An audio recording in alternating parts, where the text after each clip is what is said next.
Good morning. It's July 24th. It's a little before 8:30 in the morning, and the Oregon State Marine Board quarterly meeting is called to order. Before we get started on our agenda, we have a couple of honors and celebrations to do. Vice Chair Early, would you like to start? Sure. Yep, I would. So I have a few coins to present here, and then I also presented a few coins already. So I just want to talk about a little bit about the importance of our training program with the law enforcement partners. This is an incredible team of instructors and support staff that Eddie and Brian have assembled. And if it was up to me, I'd give a coin to all of them. But some of them are going to get coins besides the ones that I'm planning to give or have already given. So as a member of the Oregon State Marine Board, I'm humbled and grateful to have been a part of that incredible group and to see the dedication of these first responders and to see them in action and to learn from them. How lucky is our boating public, because we have this dedicated group of men and women. They're ready to help, and they're part of an elite group with some skills that are not inherent in most people. So reflecting on recent events from my area, especially on the Rogue River and also out in the ocean there, it underscores the importance of having law enforcement on our waters and in our waterways and educating our boating public.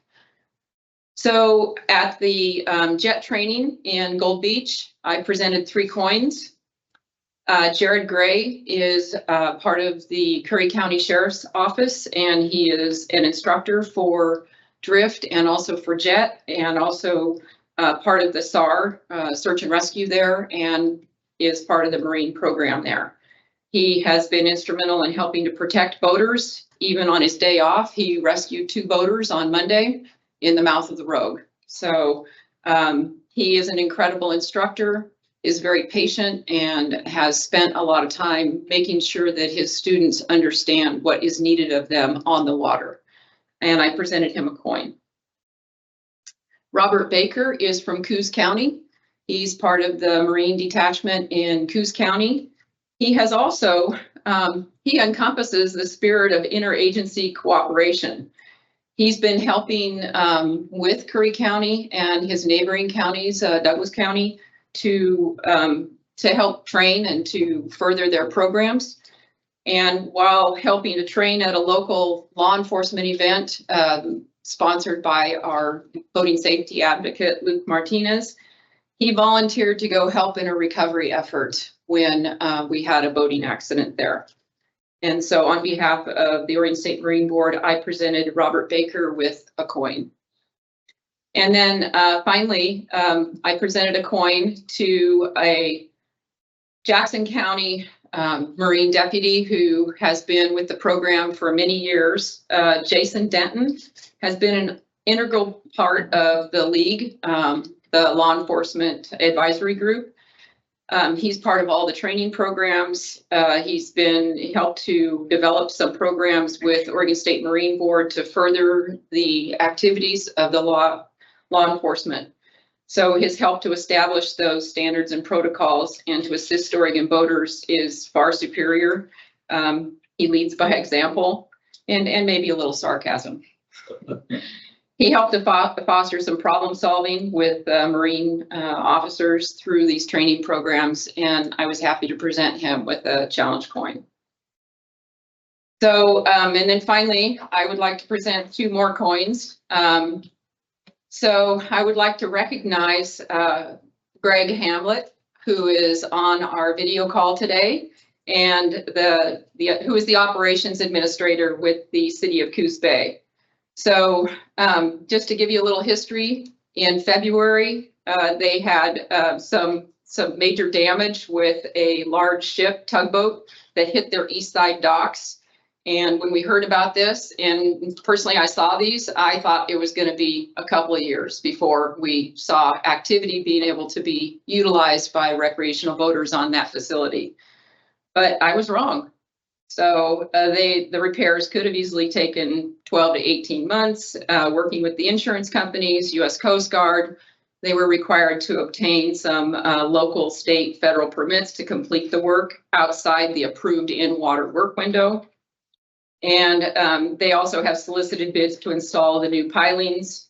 They solicited quotes for repair of the docks. They awarded contracts. The dock repairs have been completed now, and they have 3 new pilings already installed.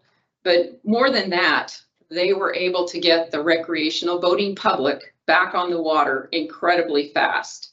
They cooperated with the city of Bend to allow their dock repairs to be completed first, so that the California Street ramp and docks were fully functional. And so the city will continue with their awarding process with the pile driving soon. So I would like to recognize the city of Coos Bay and Greg for their efforts in being on track to have all these repairs completed and back to pre-collision condition before the end of August, which is within 6 months. So it is my pleasure to present a coin to you, Greg. Thank you very much.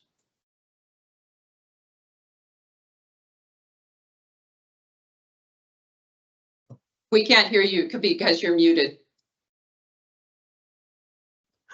Hi, I'm unmuted now. Thank you. Well, it's a great honor, and we did able to do all the things that you stated with the help of staff. Were instrumental in getting North Bend's docks up and running and installed with our local contractors. Scott Davison with me as well, and the rest of my staff were instrumental in that. We couldn't have done it without OSMB's support, so thank you very much. We accept this coin, and we're proud to get this facility back up and running. Thank you. I look forward to going through there and seeing it sometime in September. So thank you very much for all your efforts on behalf of the Oregon's recreational boating public. Thank you.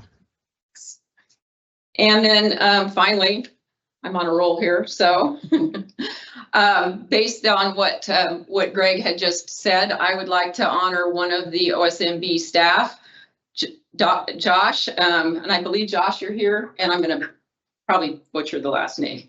Takini. I was going to say Takini. So Josh is he's a professional engineer. He's the boating facilities engineer for complete. And so he helped to complete the assessment of the inspections of the damage. He prepared reports for the insurance companies, for the U.S. Coast Guard. He provided a scope of work for the dive inspection. He prepared plans and specifications for the removal and installation, and it just minimized all of the impact to the recreational boaters. So Josh, on behalf of the Oregon State Marine Board, thank you very much. So thank you. Thank you. Yeah, this feels, I appreciate the acknowledgement. That feels like what I'm supposed to do. So. Well, thank you. Thank you. So thank you. Great job, Josh. Thank you. And I'm done. All right, thank you. Member Lambert or Member Withy, do you have any honors or? No, I'll just.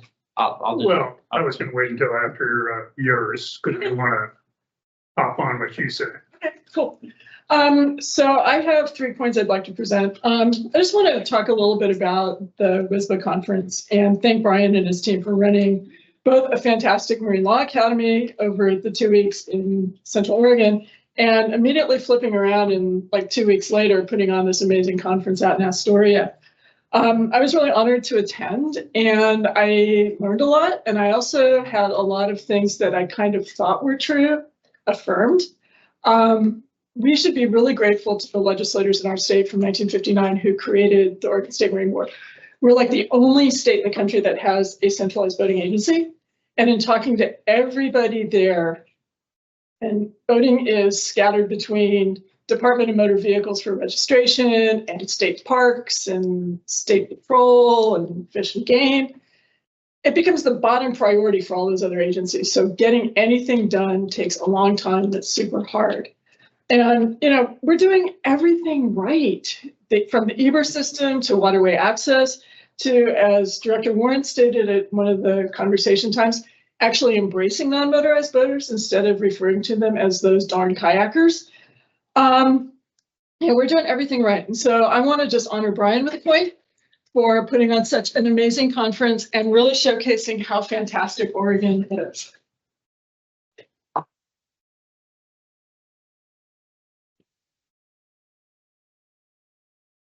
like at every conference, there was an awards dinner. And 2 of our Oregon Marine deputies were honored with awards. The first award was the Hollister Award. It's the WSPA's oldest and most prestigious award in the area of contributions to boating safety.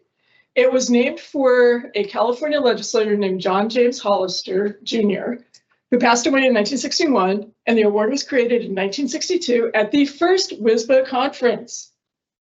It's basically a lifetime achievement award in boating safety. Hollister was referred to as the father of good boating legislation. The 2024 Hollister Award was presented to Sergeant Nate Thompson from Clackamas County, who is here with us today. In 2023 alone, Sergeant Thompson led the Clackamas County Sheriff's Office team to complete over 7,000 boater contacts during the boating season. That was about 20% of total boater contacts here in Oregon. He and his team also assist neighboring counties in training and specific regional peak boating, heightened awareness, and boating safety patrols. He's been with Clackamas County Sheriff's Office for over 20 years, the majority of which has been in marine law. Now, Clackamas County is kind of unique. If you look at the size of the county, it encompasses every type of waterway except ocean. And so to actually be able to patrol that, you have to be able to operate virtually every kind of craft safely in every kind of water, from rivers to large reservoirs, whitewater and flatwater, and commercial waterways. He has been a marine law training instructor for the Law Academy for over 10 years in classroom, on water, including the on water at Billy Chinook, personal watercraft operation, drift boat operation, jet boat operation, and swiftwater rescue training.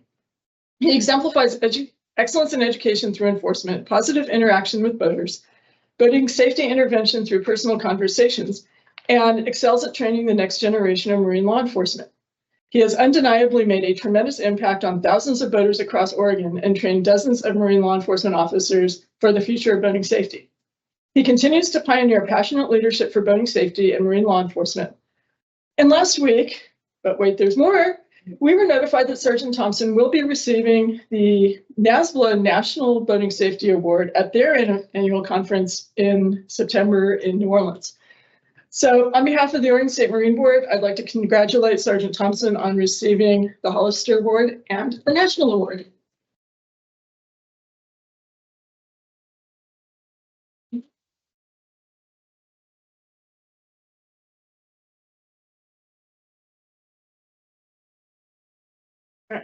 And also at that conference, the Western Region Officer of the Year was awarded to Clackamas County Deputy Adam Peterson.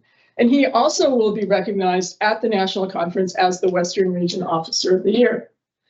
For the past 5 years, he's provided outstanding service in every facet of marine law enforcement and to the boating community throughout Oregon, demonstrating exceptional service through education, public outreach, technology innovation, boating under the influence enforcement, accident investigation, and community service.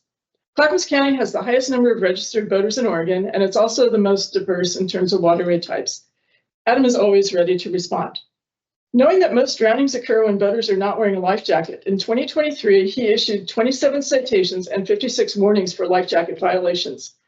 Compared to statewide, he wrote over 10% of the state PFD violations and warnings. His dedication to marine law enforcement and boating safety is shown not only through his public interaction, but also dedication in training other marine law enforcement around the state.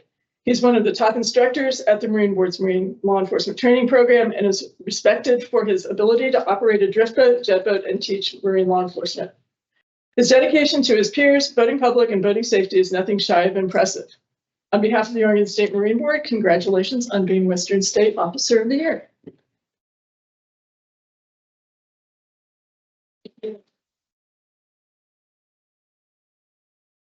And with that, Member Whippy. I would like to also acknowledge the Marine Enforcement Group that we have, from Brian through Sergeant Thompson and the rest of the officers.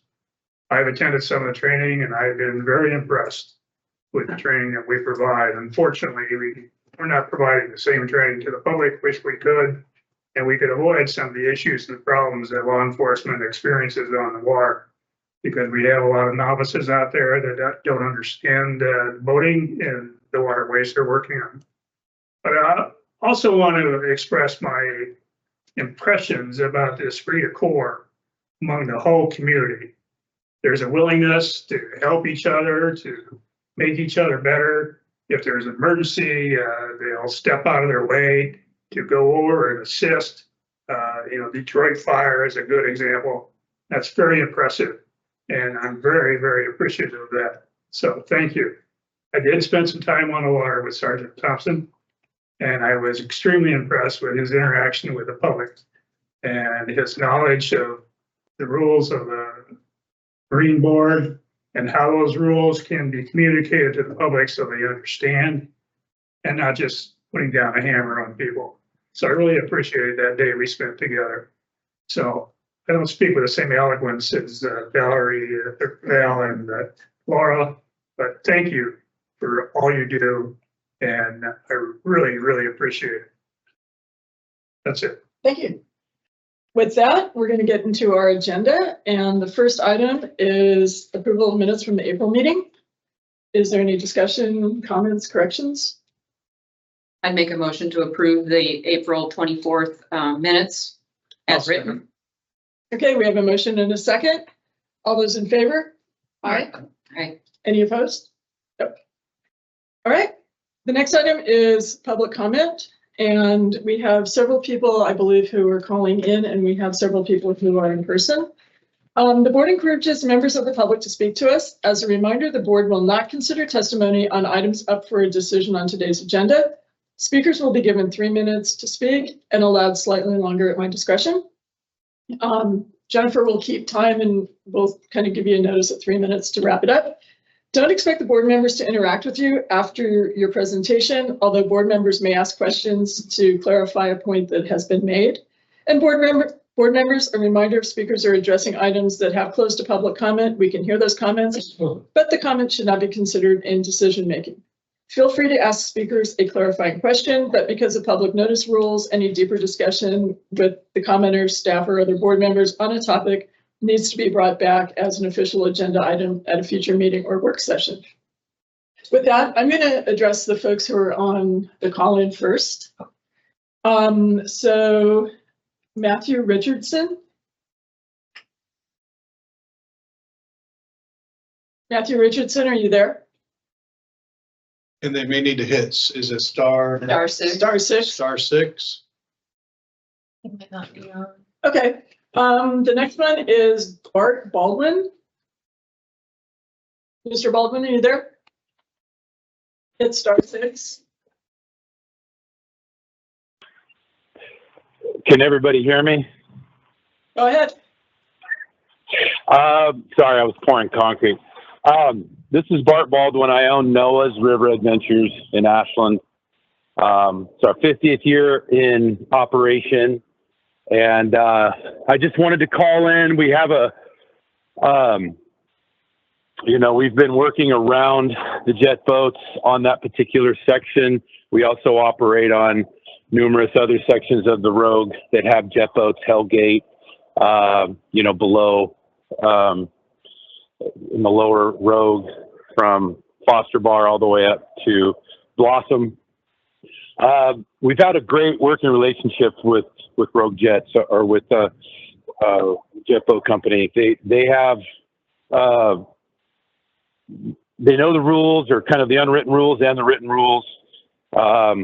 They let us through. They eddy out when we need to come through, when we're not under power. We're rafting company. We have kayaks as well.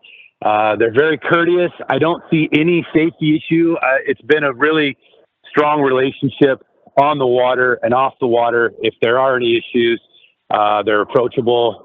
They're easy to talk to, and they change things, after a brief discussion, which is different than I can say for some of the other bigger outfits on different sections of the Rogue. This particular section is mild, meaning class 2. So there isn't a lot of heavy navigation with the jet boats or the rafts or kayaks. And the safety issue, you know, I mean, there's always a safety issue when you're on moving water for us as well. We have people on kayaks that have never kayaked. We have people in boats that may have never been on uneven ground. And, you know, there's always an issue when you're out there, but this particular scenario is acceptable in our opinion to the utmost. I don't really see a safety issue involved in a collision or anything like that. I think it's handled very professionally by the rafting company, or by the jet boat company, by Rogue Jet Adventures. So that's my opinion on it. We teach rescue schools, we teach boating schools. We're deep into all this, and I really appreciate the relationship that we have with Taylor and Emily and the jet boat operation in that particular section. It's been a nice working relationship compared to what we've had on other sections. And so I guess in my semi-expert opinion, I just don't see a safety issue that's above and beyond any other safety issue on any other stretch of the road. Great. Thank you. Thank you for coming out and testifying today. Thank you. Thank you. Next up, we have Nick Fitzpatrick. Jennifer, do you know? Hello. Can you tell us? Okay. Are you there? Hi, can you hear me? Yep. Go ahead. Hi. So my name is Nick Fitzpatrick. I am a firefighter captain with Fire District 4 up in Shady Cove. I run our jet boat rescue program. I'm also an instructor with the Oregon State Marine Board, so kudos to those guys that you guys had the challenge coins. I was in person down in Gold Beach this last week, so I got to see a lot of those handed out, which is awesome. So good job there. I also work for the tour boat company, and I've also worked for another tour boat company. And I've attended all the kitchen table meetings. And it's definitely hard seeing a lot of the information that's presented, and somewhat of a lacking of people wanting to listen to what I have to say as far as talking about the safety things. I think by and large, jet boats run the rivers a lot differently than our other recreators as far as floating traffic. So I've heard, oh, it's just a matter of time before a boat kills somebody. The company has a perfect track record running rescues with the fire district. Jet boats are the only thing that are super effective as far as running the rescues. The company just the other day participated in a water rescue. The neighboring fire district, Fire District 3, called out to the company, and one of the captains was able to hop in the boat and run up. And that's not the only one. I have a personal jet boat myself, and I've participated in a lot of rescues, just recreating with my family, not to mention all the stuff I've rescued up on the upper Rogue in the Shady Cove area. So that's mostly all I have to say. I did raft with Noah's River Adventures for 8 years, so I do have quite a bit of whitewater experience and recreating experience, more so than the average person, I would say. But as far as the safety thing goes, it's really a non-issue, especially with how the captains navigate that course. You know, they've mentioned blind corners. Those boats never will commit to a corner before making sure the coast is clear and still maintaining the rules of the road and giving downstream traffic the right of way. That's all I have to say, unless you guys have any questions. Great. Thank you for coming out today. Thanks for having me. All right. I'm going to go back. Is Matthew Richardson available? Is there anybody else on the phone? Okay. So we're going to go to our people who are in person here today. First one is Taylor Grimes. Thank you. Do I just? Taylor, you can come up to the table if you want. Okay. We operate a 4-month-a-year seasonal business, so just me getting up here was a feat by itself. And so I put it up my talk on my phone. So we operate licensed charter vessels on the Rogue River between Rattlesnake Rapids and the Gold Ray Dam site, and that's on the upper Rogue and part of the kitchen table. Our vessels last year chartered just over 14,000 river users last year. You know, keep in mind, we're a charter service, so those are the actual users in this scenario. The sad thing is over the last 2 years, our company's been targeted by extreme special interests. They carried out strategized misinformation campaigns, defamation, lies, and now we're dealing with a really interesting one, which is basically collusion with municipality governments. And that has to do with the town of Shady Cove. So the Oregon State Marine Board staff, they've been very aware of many of these things that have taken place, but they're not aware of all of them. The former mayor of Shady Cove, her name was Sherry Tardovan, she threw these misinformers out of her town. They would come to events and she'd throw them out of her town. Now we got a mayor in there that is writing letters to the governor of the state of Oregon, complete lies, misinformation, and he's also colluding with other people that aren't his constituents. And this is all to gain leverage in their quest to eliminate power boats, period. So that includes our company or power boats, say, that are on a different section of river. We trust who we are as a company, that the Marine Board staff report will clearly indicate for the board the situations that have occurred. Maybe you're familiar with some of them, but just enabling you to make a good decision, because our humble opinion is that you just simply can't get awarded a victory based on the actions that have taken place up in our neck of the woods the last 2 years. We're a very professional company, and I just wanted to remind the board that the Rogue River is a multi-use river. And that means exactly what it is. It's a multi-use river. For every multi-use resource, there are many, many, many, many other resources that are not multi-use. And that's by design. So, you know, if this minority opposition, you know, they might not like our use, but our use has been on this section of river for well over 60 years. This isn't something new. And so if they happen to not like what's transpiring on a multi-use river, we submit to the board that there are many other resources that they could use that they would be happy to use. So anyway, we thank you. Our county commissioners are for continuing multi-use. Our law enforcement is for continuing multi-use. We are certainly pro multi-use, no changes whatsoever until there's actual proof, substantiating facts, and all that good stuff. So I appreciate the opportunity to come talk to you guys. Thank you for making the trip up here. We also have Emily Grimes signed to speak.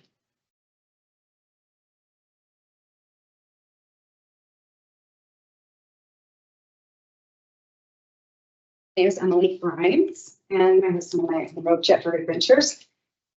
We adamantly do not support any changes in the uses of the Upper Rogue River where we operate. As a direct target of misinformation campaigns by special interest groups, it is no secret that we are the main reason proposed rulemaking is on the agenda today. Following are some key accomplishments and contributions our business over the past years, which demonstrate our commitment to excellence, environmental stewardship, and community engagement. With 13 years of experience in business, we have established a strong track record of reliability and service excellence. We take pride in our impeccable record of zero insurance claims and zero workable complaints to law enforcement, reflecting our commitment to safety and professionalism. Our proactive approach to addressing concerns is evident in the handling of direct complaints to the Oregon State Marine Board, with very, very few complaints over the last 13 years. We actively contribute to scientific research and river conservation efforts, spending over 30 days on the river just last year, assisting scientific companies in river studies. Our dedication to river user safety on the river was recognized in 2019 when we received the Oregon Life Saving Award. We've been an extension of law enforcement search and rescue over the last decade. A recent example already mentioned, but 2 weeks ago during the July 4th weekend, we received a call asking for assistance in a whitewater rescue, and were able to quickly rescue a man in a life-threatening position well before search and rescue could arrive. Our river cleanup activities through Solve Oregon has a tangible impact, removing 2 to 3 cubic yards of garbage from our tour section and its banks every year. We have played a significant role in the largest riparian project ever performed on the Rogue River, contributing to the removal of non-Indigenous invasive species and the planting of over 7,500 native plants. Through our cultural, historical, and ecological river tours, we educate and inspire thousands of river users annually, sharing the rich history and natural beauty of the Table Rock area. We have developed the Rogue Discovery Park, a 54-acre site for educational and recreational activities along the river's edge, catering to diverse groups and interests. Our dedication to customer satisfaction is reflected in our impressive 4.9 rating on Google, a testament to the quality of our services and experiences. These achievements are a testament to our unwavering commitment to excellence, environmental stewardship, and community engagement. We are proud of our contributions and look forward to continuing to serve and enrich our community. The Rogue River needs to remain multi-use with no changes. Thank you for coming up. And do we have anybody else in the audience who's here to speak today? Okay, and do we have the other person? All right, so that's it for public comments. We're going to hit the agenda item item A, the director's report. All right, Chair Jackson, members of the board, Larry Warren, the director of your Oregon State Marine Board. Got a few things I'm going to highlight outside of the report, and then of course take any questions. First, Chair Jackson, you worried me with all that. Everything's right. Managers, don't worry, we're still going to keep improving. So don't let that go to your head too quickly. They're all over there wondering about this praise thing. They do a great job. And I would echo your comments. I think we forget at the Oregon State Marine Board, other states are chasing us. And when you go to the WSBAs and you go to the NASBAs, other states, whether it's law enforcement facilities, they're looking at what Oregon's doing. People were sharing modernization efforts that would bring them up to where we were 5 years ago. So, and that's not to discredit them. They're doing the best with what they have, but every single person was like, we want to do what Oregon's doing. We're trying to find a way to do that. So we should be proud of our boating program. Want to just real quick, we had Amber Daniels, you'd all met her. She was our human resource from Department of Administrative Services.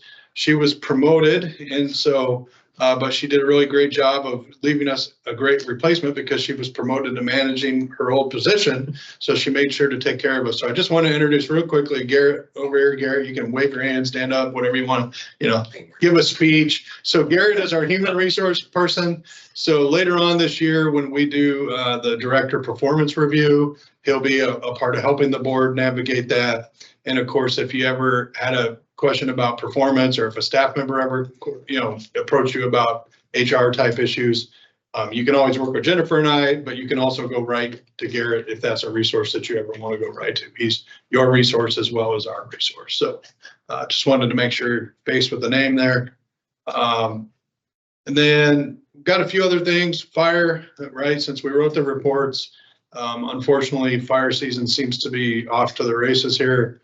And we take an approach, we're very careful. So we can use temporary rules to put in boating rules when there's fires, but we really try to take local direction, particularly from the law enforcement and the community, because the state sometimes in after action reviews can and I think correctly be criticized is almost making it sound like too much of an area is shut down. So we come in and we start, we're in Salem and we're passing rules that make sense to us, and the local community says, but people can still come down and recreate and tour in this area. We just need them out of this area. So we really, really take the lead from the local community. So far, none of the law enforcement's felt like they've needed temporary rules to address issues, but we do have areas that are functionally closed because they're in fire zones.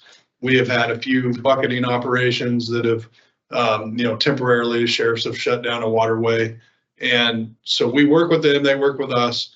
And so far we have not passed any temp rules. Just as a reminder, if we did, we passed a temporary rule. I try to let board members know if as soon as I can, as we're working through that. Sometimes it happens pretty quickly.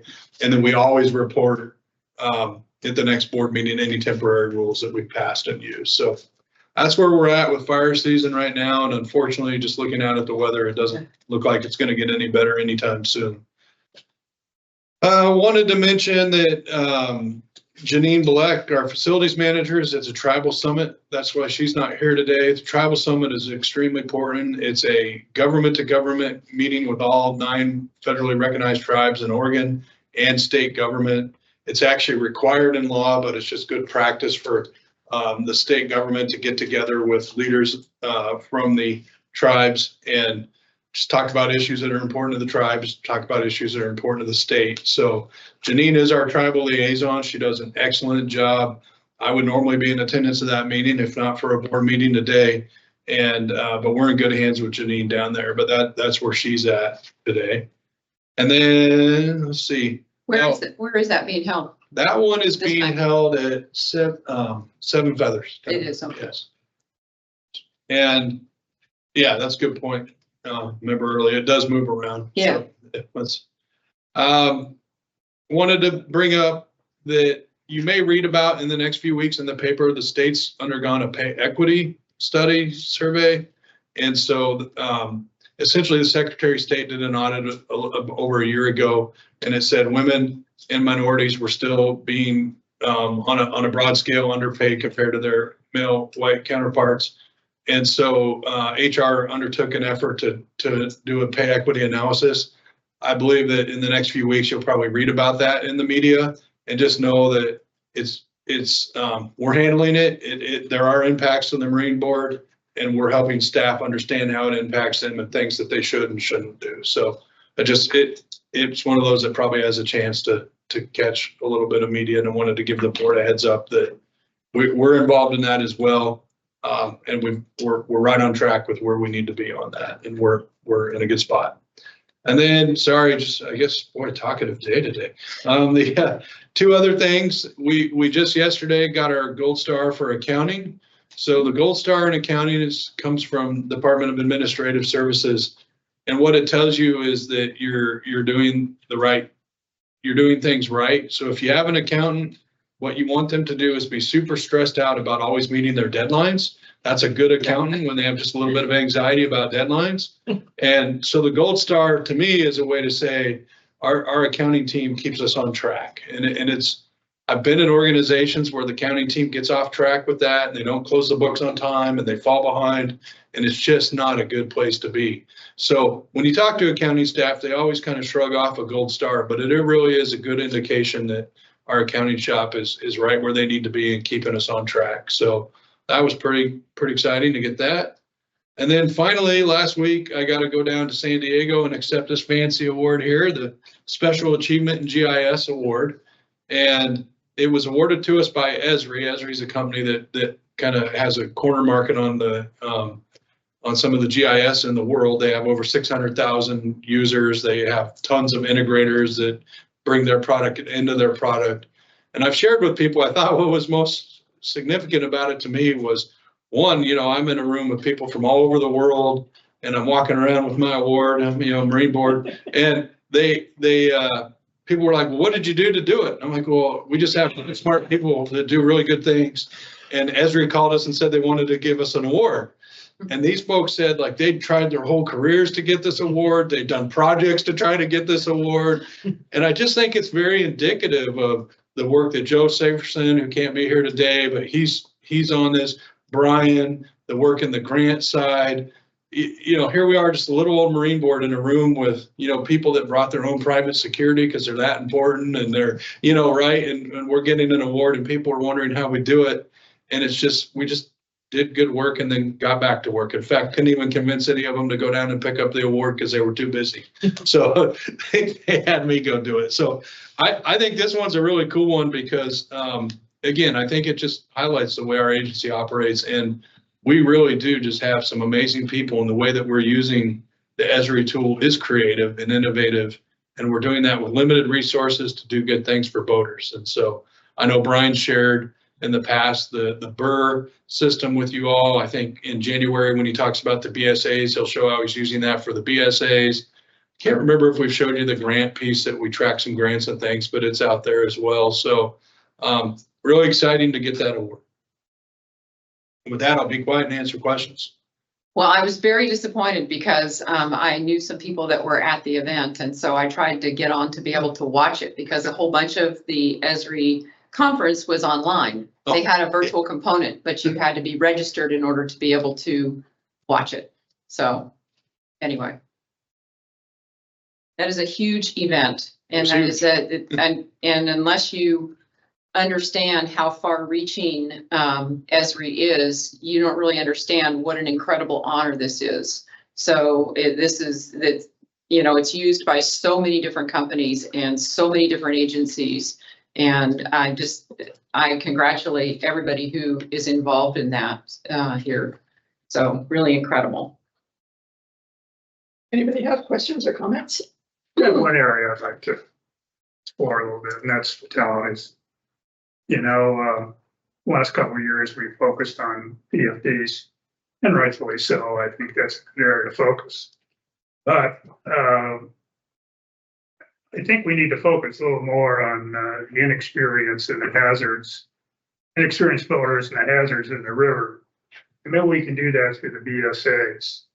A lot of these accidents can obviously be avoided if the people understand the risks, hazards that they may encounter in the waterway they're boating. And maybe the BSAs could help with that, or maybe additional signage. The PFDs are only good after the incident's already occurred. Preventing the incident to begin with, I think, might be an area we want to focus on. Member with you, you're correct in that a lot of the boating fatalities and incidents can be correlated to boater inexperience. We've seen the non-motorized segment grow significantly over the last 5 years. We do have 5 seasonal boating safety advocates that have been actively in the field this summer.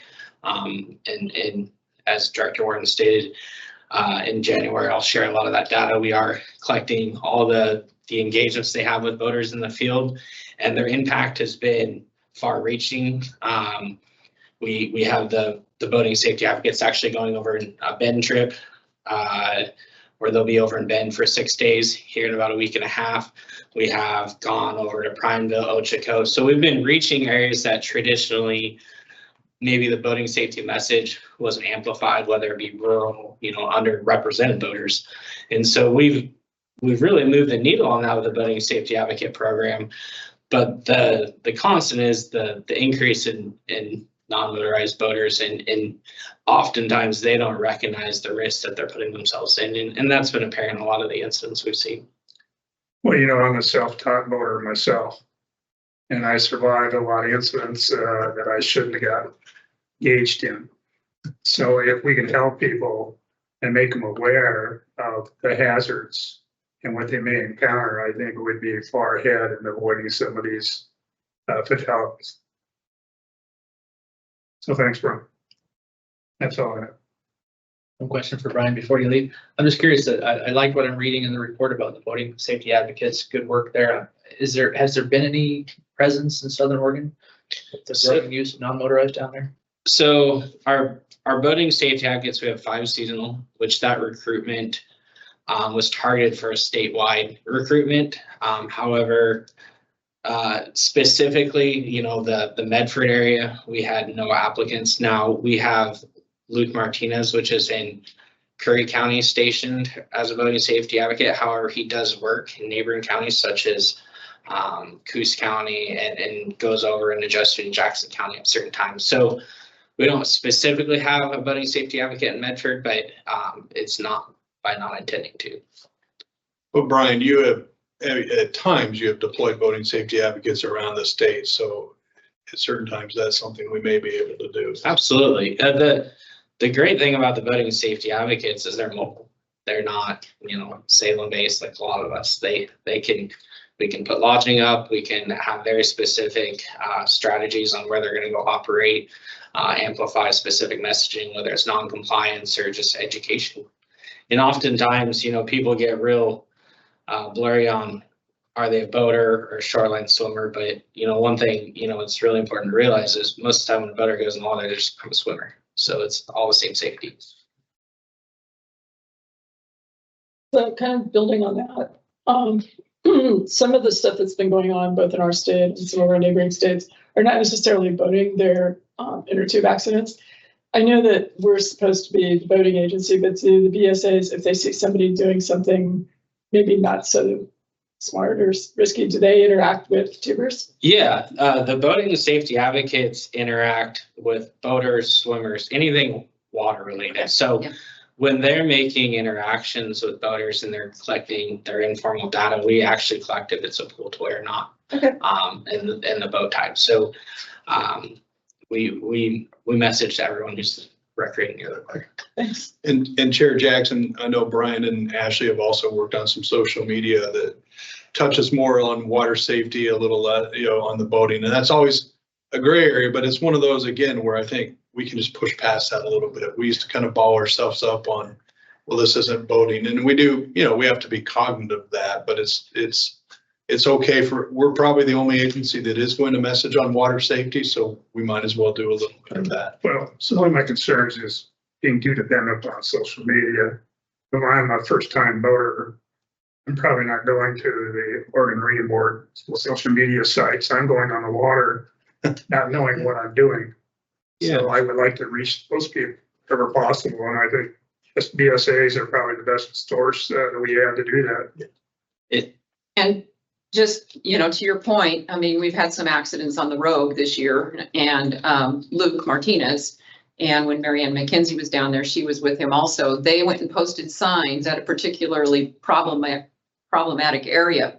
Signs that it's not safe to swim, it's not safe to, be in a pool toy there, that kind of thing. So they are out there, and I've been on the water with Luke, and he talks to anybody and everybody who's on the water, even if they're not technically on the water, he'll talk to them. So yeah, so they're making these contacts, and a lot of them, especially in these areas that have life jacket kiosks, he will point out, hey, I see that these kids don't have any life jackets, but there's some up there, they can use those. So I mean, I can just speak for what I've seen him do. I'm assuming all the rest of the BSAs are doing the same type of thing. So remember earlier, the boating safety advocates have been distributing life jackets consistently. So whether they're doing the outreach on inflatable kayaks, which they now have, and doing floats and paddles, they'll take the life jackets out with them. I mean, locally here, at Turner Lake, that's a good example where people are on set up paddle boards with, quite honestly, infants, childs without life jackets. We've been handing those out. So the amount of life jackets we've handed out this summer, I don't have the number, but I know it's over 3 times as many as we did last year. We've leveraged some industry partners to have life jackets donated. So it's been incredible how many just life jacket stories there are from the BSAs from the field work they're doing. Yeah, it's incredible. Yeah, Marianne was saying that she just placed another order for more life jackets. Well, so in the Portland metro area, you also added Metro has distributed literally thousands of life jackets across all size ranges. And they were at the Cathedral Park dock opening. The BSAs were there, but Metro was the group that was doing the life jackets, and the line to get a life jacket was basically across the park. And I think they ended up selling out before the event really even got rolling.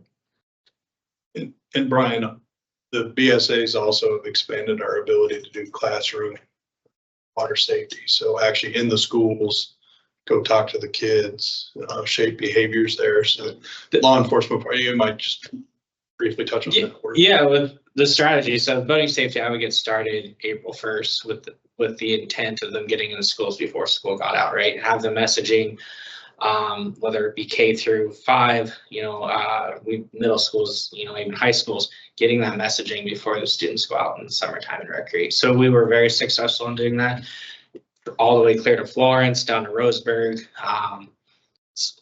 Cloverdale schools, a lot of more rural locations, which has been quite honestly easier to get into rural schools than it is metro schools. But it's whether it be a PE class, a science class, we've been very successful this year in integrating into schools. That's great. Do we have any updates on incidents or fatalities other than what's in the board report here? So if memory serves me right, remember earlier the board report was 7 fatalities for the year. We're currently at 12. So we picked up 4 in one weekend, and then we picked up another one this last weekend. Does that make it 13 or? It's 12. It is 12. 12 Okay. for the year, boating, Okay. specific boating. You're tracking more than accident, fatalities, you're tracking incidents too. Absolutely. Yeah. And the incidents are equally important to learn from. You know, we can put some messaging out if we see, you know, some correlation incidents, whether it be still operation, certain waterways, that type of thing. A lot of times, fatality doesn't occur just based on luck when you have an incident. So it's nice to know what's going on out there and what things we can do to avoid the incidents. Yeah, remember with you, every accident's got teachable moments. Right. Any other questions or comments for Brian? Yeah, yes. I would just offer up, since I'm here and I didn't get to speak earlier, really want to highlight the fact that, you know, the Marine Law Enforcement Program Boating Safety has a phenomenal team. Without the team I have, Eddie, Alicia, Randy, Marianne, Westfall wouldn't have been possible. You know, Jennifer Kent taking care of the Towed Water Sports Program, Sydney and Naomi, the Outfitter Guide Program, and then Justin in the 5 BSAs. So truly there's a huge team effort. It's a very strong team culture. And I've said it before many times, you know, surround yourself by successful people, you'll be successful. So as much as I appreciate getting recognized, I have a whole team of 13 folks that are truly the ones that are working hard to take care of the agency and the boaters. It was great, you know, Randy and Alicia were both down at JET and just, you know, really interacted with a lot of those Marine law enforcement officers and really good information coming out of both of them. So yeah, you've got a great team. So I have a question for you. You might as well stay there. Well, first of all, I found one of your signs, these attention unlicensed guides. I found it in the river this year, so I have it. I'm just gonna put it up in my garage, okay? Did we have to call the number, Val, and make sure you were registered? So anyway, somebody ripped it down from somewhere and it was, and I don't know when it was, but anyway. Southern Oregon Guidance. Yes, we have a unique contingent there. So anyway, I'm happy I should have brought it. Oh, and so more than likely the sign you have is one that's outdated. Yes, I'm sure it is. We've created new signs Yeah. with some updated. Okay, then I will put it up in my garage. So the other thing I was curious about is if you could expand just a little bit on your meeting with the ODF&W when you met with them. Yeah, remember early, we've, to be quite candid, been working to have conversations with Oregon Department of Fish and Wildlife, centered around fishing guides and the perception of the fishing guide industry.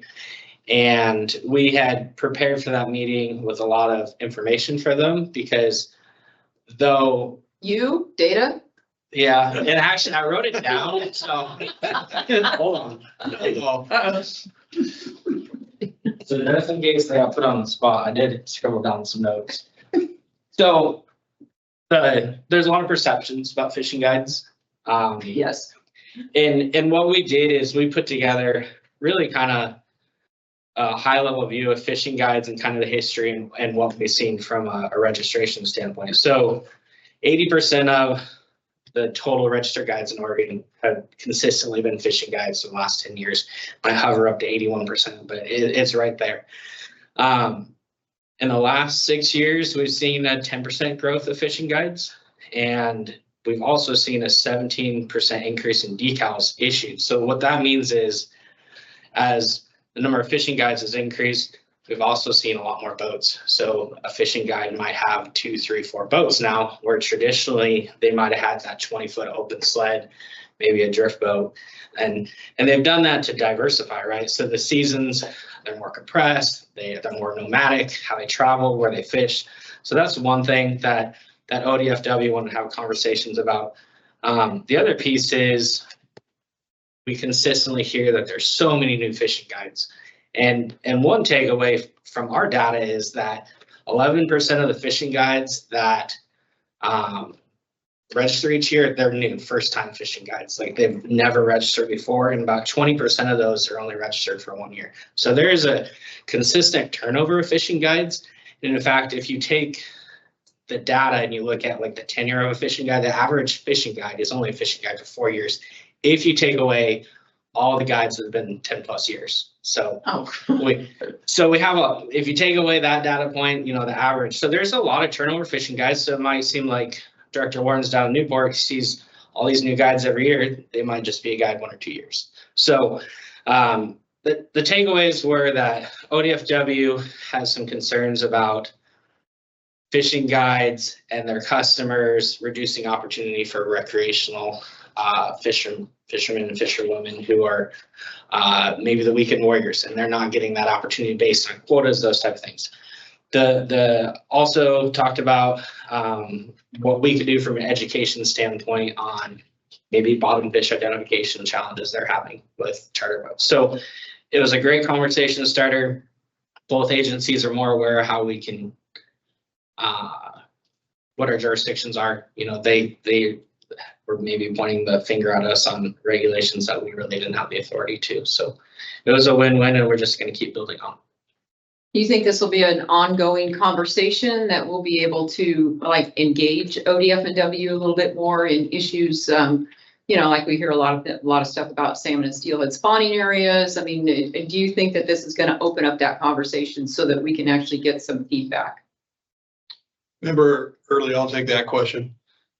First off, I think for those that don't know, Director Melcher, after a decade of great service to Fish and Wildlife, retired recently. And it was replaced by now Director Colbert, who is great. She's going to lead the organization really well. And I think we have always had a good relationship with ODFW. I think that will continue and even strengthen under Director Colbert. I've had conversations with her already about kind of that need to make sure that we understand each other's jurisdictions and where we need Fish and Wildlife to help, and even some of our statutory authorities that call on the board to rely on Fish and Wildlife expertise. And so we've had those conversations. I believe she's supportive, and I think so under her leadership, we'll continue and maybe strengthen that piece where at least a recognition that the Marine Board by design doesn't have that fisheries expertise. I know some different members have different expertises they bring personally, but as an agency, we rely on Fish and Wildlife for that Fish and Wildlife expertise. So I think we're on the right path in that area. Thank you. Any other questions or comments? One thing I just want to add back to going back to the conference and stuff. A couple of things came out of that were kind of cool. A lot of folks from Marine law enforcement were coming up to me going, how do we send our guys to your academy? And it's like, cool idea, talk to Brian. The other one is that Brian and I got invited to speak with a group up in Washington State in September.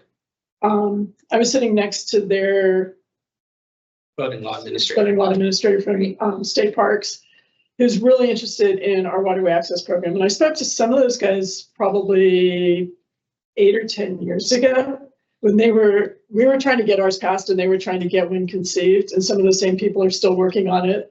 So going up and talking a little bit about kind of the whole starting in 2011 to finally getting it passed in 2019. And then Brian's going to talk about EBER and some of our GIS based stuff.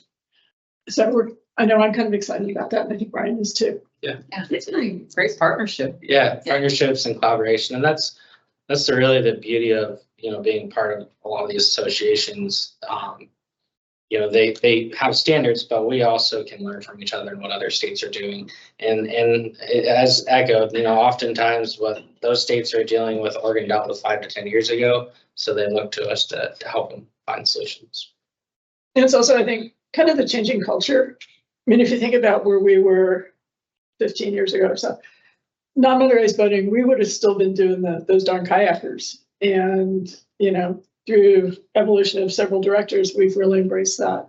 And those states are getting new people in their administration and in some of their other positions. They're saying, we're going to have to do this. We have to address these issues. We have to provide facilities. We have to do this. How do we do it? So, any other things on the director's report? Just a kudos to the, the social media outreach. Ashley's done a great job of reaching out to, all the people recreating on the waterways. And pointing out some good messaging to do with some life jackets and just safety protocols that they need to be thinking about, and even some issues surrounding docks and things. So I think it's been really good outreach. So it's also really good that some other government agencies are picking up on it. Yes. and sharing it. Yeah. And I also want to, Portland Metro is also developing some of their own messaging that I think Ashley's been sharing as well. So a little bit of collaboration there. So cool. Anything else on the director's report? One more. I imagine Brian's going to hope that Janine's back for the next meeting. One more. So I just was curious, and this may not be the right time to do it, but since it was talking about the grants and things in here, do we have numbers yet back for like the reversion. Sorry, reversion. Member early, we do not. Okay. Checked yesterday, and we still have a fair amount of outstanding counties that have not submitted their quarter four reimbursement. Okay. So I know the counties that have turned theirs in where we say, and it's quite honestly less than what I anticipated. But right now it's hard to total that up without seeing the remaining counties. Okay, thank you. And I really am done now. Thank you. All right, so let's move on to item B, the discussion about public outreach. Hi. Well, take just a, I get the keyboard, I guess. Boy, that's a lot of trust, Jennifer. Are you sure? Are you okay with that? No. Not really.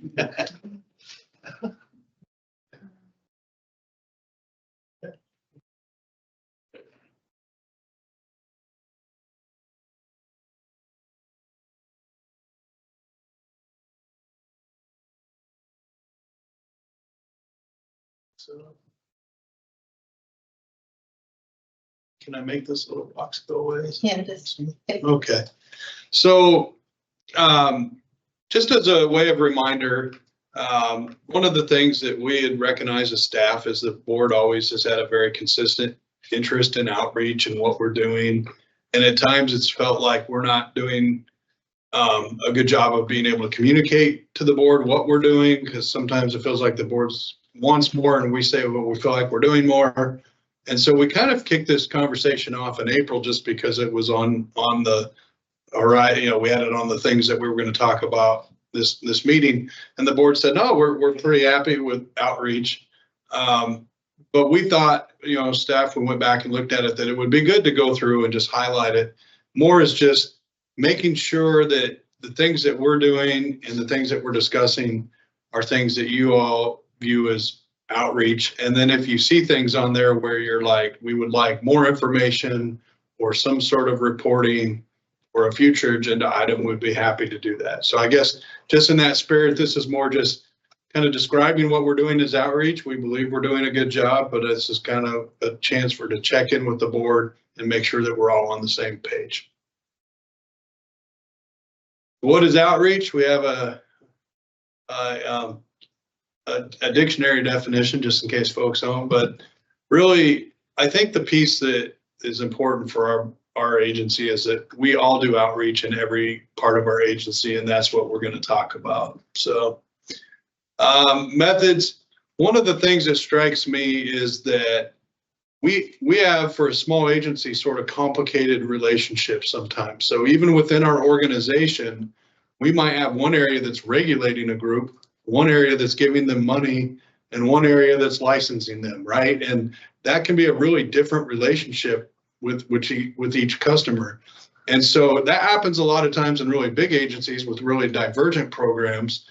I've even seen situations where one part of an agency makes an agreement with their interested parties not to share information with the other part of the agency. And we're not that bad, but we definitely have our challenges, just I think driven off the fact that we often overlap who we outreach to and our different approaches. So that shows up sometimes internally. So just wanted to call that out. So some of the things that we do for outreach, we attend the different shows. We do always evaluate which shows we should go to. We're constantly evaluating where we think we get the bang for the buck. There is a lot of effort that goes into being at those shows and making sure that we're out there. We have community safety events, boating events, club meetings, races, regattas, water trails, boating facility, governor campout, and other events. Suffice it to say, I think that sometimes folks are surprised when they talk to any of us and they'll say, well, you guys wouldn't come to this event. We'll come to just about anything we're invited to. And if, if there's a corn dog, we'll definitely come. Right? So talking about some of our methods in a little more depth, that we've talked, the boating safety advocates, I think they're just really exciting in terms of where we're going as an organization, because law enforcement has been such a big part of our agency and always will be, and we need them out there. But at times we also have messaging that we want to carry, or we want to be more directed, show up places where their resources don't let them. They're always constrained. So the boating safety advocates are really giving us that tool to get out there in the community and talk to people and just really do the education part of our outreach. We have boating safety education courses. Some, of course, are required. We have some that are voluntary. For instance, we have a non-motorized course that people can take. They're not required to, but it's out there for people to do. And then, just the direct contacts. One of the areas that people might not think of as outreach is like when we do a special emphasis patrol. I like to call it shock and awe. We just have law enforcement come from all over the state, go to an area, and really do sort of that saturation. But I've gone on several of those, and I think what I find interesting is when you bring law enforcement together across the state, they all have different things that they focus on in their own programs. So they might come into an area and they're highlighting some things education-wise that maybe the local group doesn't necessarily highlight just because it's not part of their fabric. So while those often result in a lot of contacts, a lot of warnings and citations, there's also way more education going on those days when you just have a lot of law enforcement in one area. So, and then the education through enforcement, kind of that same line. We also have, work with different law enforcement, Coast Guard groups that do boating safety inspection events at locations where people go. Happy to report I had my boating safety inspection this year. It was extremely thorough, and I passed. And I had to produce 6 sound producing devices to pass. I don't know where we're going with that, but I did pass. So, and then, our boater contacts, which come through law enforcement boating safety advocates. So we're out there a lot in the boating safety program. And then we have other areas just in the way that we do the boating obstruction. So on our website, using some of those GIS tools, people can go out and kind of scout ahead type idea, find where obstructions are. Sign campaigns. I noticed everybody slipped sign-ins. They all know I don't like signage because everybody thinks signs are going to solve right? Steve's laughing. Everyone wants a sign that's going to solve all problems in the natural resource world, but signs are important. And I think what's good about our signs is that we're kind of slipping away from looking really government. We're using lots of QR codes. They're bilingual, multilingual. So we are hitting the right place in terms of kind of eye-catching and getting out there.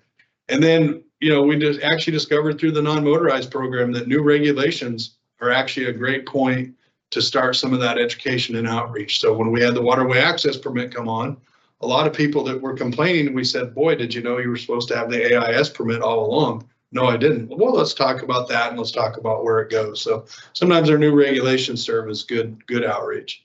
And then we maintain a marine event calendar out on our website, and then life jacket loaner stations. And you can find life jacket loaner stations on our access maps. We talk about them, and they're out there in the community. So a lot of outreach, of course, happening in our boating safety area. And then in the guide program, Cindy produces a biannual newsletter, and as soon as people get it, they read it, right, Cindy? Yeah.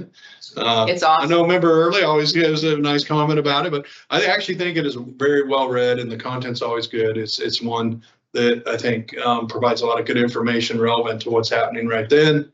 We have a guide advisory committee, and guide advisory committee's just gotten quite a few new members. And so I know that committee is going to continue on and keep doing good work.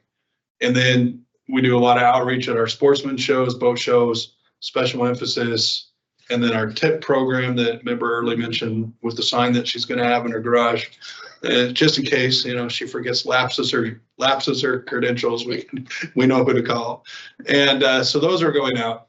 The upcoming show season, we always like to emphasize different areas. This upcoming show season, we're going to be emphasizing registrations and guide compliance. So just as a precursor to what we're doing this year.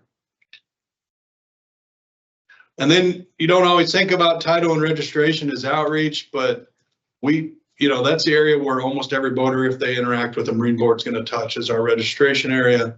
So we do everything from our registration renewals, our reminders. We have RBFF is an organization that we work with that tries to get lapsed boaters to come back into the fold. So that's great for us. We give them lists of people that haven't renewed, and they do some targeted messaging and outreach to try to get them to renew their boats. Social media posts using online, and then the direct contact. Now, one of the areas we spend a whole lot of time on is that infographic up there to where to put your numbers. And we think we've finally found it, because my goal is that everybody on their port side has their sticker in the right place, and they just don't. That's the tough one. If everybody just would put their sticker aft, we'd be in great time, but they do a lot of work trying to refine this messaging because every boater pretty much sees it. So it's good outreach there. And then in the facilities program, we have a newsletter,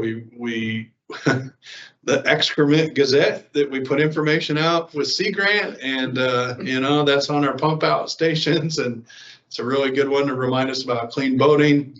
The Opportunity Access Report, that's another good example where agency managers just took that on. That was new within the last 2 years. And it's just a way to try to get information out to boaters on a regular basis about closures or facility maintenance, or just maybe a safety issue in an area. That's going out pretty regularly and having good click through. We can always kind of see who clicks and opens. And that's super important during fire season, I have to say, because, I always look at that, especially during fire season and then also during the winter, but it's been very valuable. So it's a nice resource. Yeah. I'd also say it's super valuable, at least down in our neck of the woods, just during summer months with the drought conditions we've been having, as people are wanting to make sure that they got enough water over the toe of the ramp to be able to launch. Good info. So encouraging local governments to post that link on their sites and through their social media to pass people on. That's great feedback, because we feel like we're hitting a mark with this, so it's good to hear. Yeah. Those 2 members are saying it is, so that's great. We do a lot of customer surveys just to find out where people are wanting to boat, what facilities they want to do in the future. They slid signage in on me again, but yes, we do have to have signage if we have facilities. That is outreach. Lots of partner newsletters, websites, social media. I think a few of you were mentioning how you're seeing some of that interaction with other social medias. One that I always enjoy watching, I've mentioned before, I really like Adventures Without Limit. It's just such a really uplifting Instagram page. They always have people in life jackets, and they're doing a great job of repropagating us. So really appreciate some of the work they're doing. And then the videos and webinars, you may have seen, we're starting to do a little bit of like, what do you expect when you get to a boat ramp? Or, we've shot some videos and doing that as part of our construction. So and that really covers a lot of what Member Withy was talking about earlier, and I think, getting those webinars out there to these beginning boaters is going to be, or just beginning water recreationalists is going to be really critical. So getting some of these other agencies or governments or something to repost a lot of this messaging is critical. Yeah, it's great. It's been really nice to see us expand that. And, and that's another area where it's just, we have such talented people that all wear multiple hats. I mean, when we got done with Buena Vista, the engineer that did a lot of the work on that, Alan, and I know you all saw that video, I think in the April meeting, and it just because he's talented, smart, and just went ahead and made that. And what a great resource to be able to share what a facility looks like and what to expect. Even for people who are experienced but have never been to a place. Yeah. Or the last time they were there was 20 years ago. And how do I get there again? Right. Some of those facility videos have been really helpful. I'm also sharing with friends who are experienced voters just trying like a different sport in a different place. It's great. It's good feedback. I really appreciate them. I'm one who, if I'm going somewhere for the first time and it's going to be at 4 a.m, it's nice to at least have a mental image of what I'm getting myself into. So I've really appreciated them as well. Have we ever delved into just doing any kind of basic videos on like boat ramp etiquette? That just some of that stuff to reduce congestion. I always laugh that after my 30 years in parks, I've seen more divorces start in campgrounds, backing into a campsite and boat ramps. Member Lambert, we've done some social media outreach on that. We've got some guides, but that's an area where I think we recognize we can keep fitting that into our social media campaigns and perhaps some videos on launching and things like that. Cause you're right. It's interesting. Sometimes you even have local customs that somebody might not know. So at some point, as we do some of the what to expect, we can work some of that in. So, I know a big one that always surprises me is there's some areas where the retrieve is determined by the order of the boat, and some it's determined by the order of the trailer that gets there. And if you're used to one way and that area does it a whole nother way, you will really frustrate some people. I've learned that myself. So, that's an area where, again, I think you're right, Doug, what to expect at the launch and what can go on can be some areas we can continue to just further our education on that. Especially for new boaters, it can be a little overwhelming for them and intimidating at times. Right, really overwhelming. So the other piece that our boating facility team does, they get out in the field a lot and they attend public club meetings, and that's a great time. Sometimes they go with boating safety, sometimes on their own. So they get out and talk to fishing clubs and paddling clubs and training events, tabletop meet and greets in our local communities. And then every once in a while, they get the really fun stuff where we're going to go cut a ribbon. I believe that looks like Bandon to me. So somewhere in there is probably Member Early. That was a great facility. Yeah. And I think it really is important. It's interesting always to see at the end how much it means to a community with the work that we do, what it brings to them. So it's always a good outreach effort when we get to go do some of the ribbon cutting and dedications. So then in the policy and environmental and administration, we do a lot of outreach there. So that's our Clean Marina program and our invasive species. And Glenn is always seems like out on the road and, working with the clean marinas, doing the certifications, checking on them, following up on issues, puts out a Clean Marina newsletter that's excellent, works really closely with ODFW on outreach and messaging around invasive species. We've got, the derelict vessel with some of our ARPA pieces where we're talking directly to a lot of people that care about ADVs. So that's a lot of direct communication, working with organizations that care. And then on the rules side, of course, anytime we work on rules, that's where we're going to have public hearings and meetings. And sometimes even outside of rules, they'll attend meetings on behalf of the organization to just represent us on other discussions. So our policy and environmental area has a lot of outreach. And then this is just a bit, of course, we're not going to read these, but it's just a good representation of, at a very high level, a snapshot of all the interested parties and partners that we have out there. And that probably doesn't cover all of them. It's just, we interact with a lot of different people in a lot of different ways. And it's, again, overwhelming when you really look at how small our agency is and how many interested parties we have. Who was the guy in the boat? Hey, that's me. Just proving that I can. Do I have the paddle the right way there, Jackson? Do I have? Yeah, all right. Well, we can only see half of it. So. Right. Making sure. So, anyways. And then we moved to the business service and communications team. So the great work, you see a lot of Ashley's work in the communications. And one of the things that I think Ashley does a really good job of is helping managers understand the difference between, your personal social media and messaging and business, right? So talking about, are we doing a campaign? Who's your audience? What message do you want to send? So she works through all that with us. This area here, we have just a host of kind of news releases, direct mail. A lot of this is what we've talked about already, but what makes it happen is business services and communications. So that's kind of the last step it's the first step is starting to work with Ashley, and then you end with it being posted out through here. So business services helps make all that we've talked about already happen.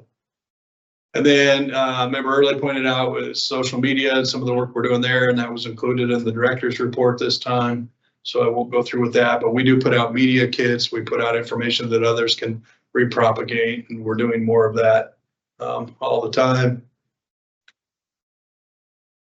And again, just to keep us on track, the communications group at Ashley has developed, some material and messaging tools to help make managers more effective.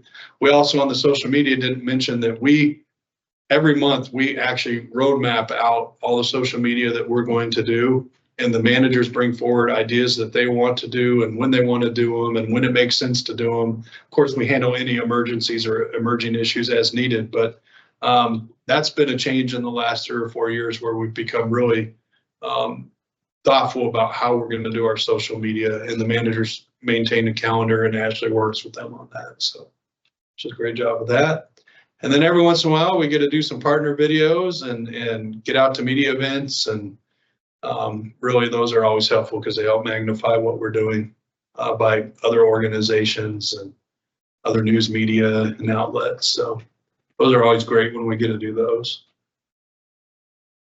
So move through that fairly quick, but I think, again, the goal today was just to highlight what managers believe we're doing for outreach. Maybe there was some areas where we haven't been as deliberate about talking about what we're doing, and really just a check-in with the board about how things are going with outreach. Are there things that you want to see, or just any discussions you want to have generally?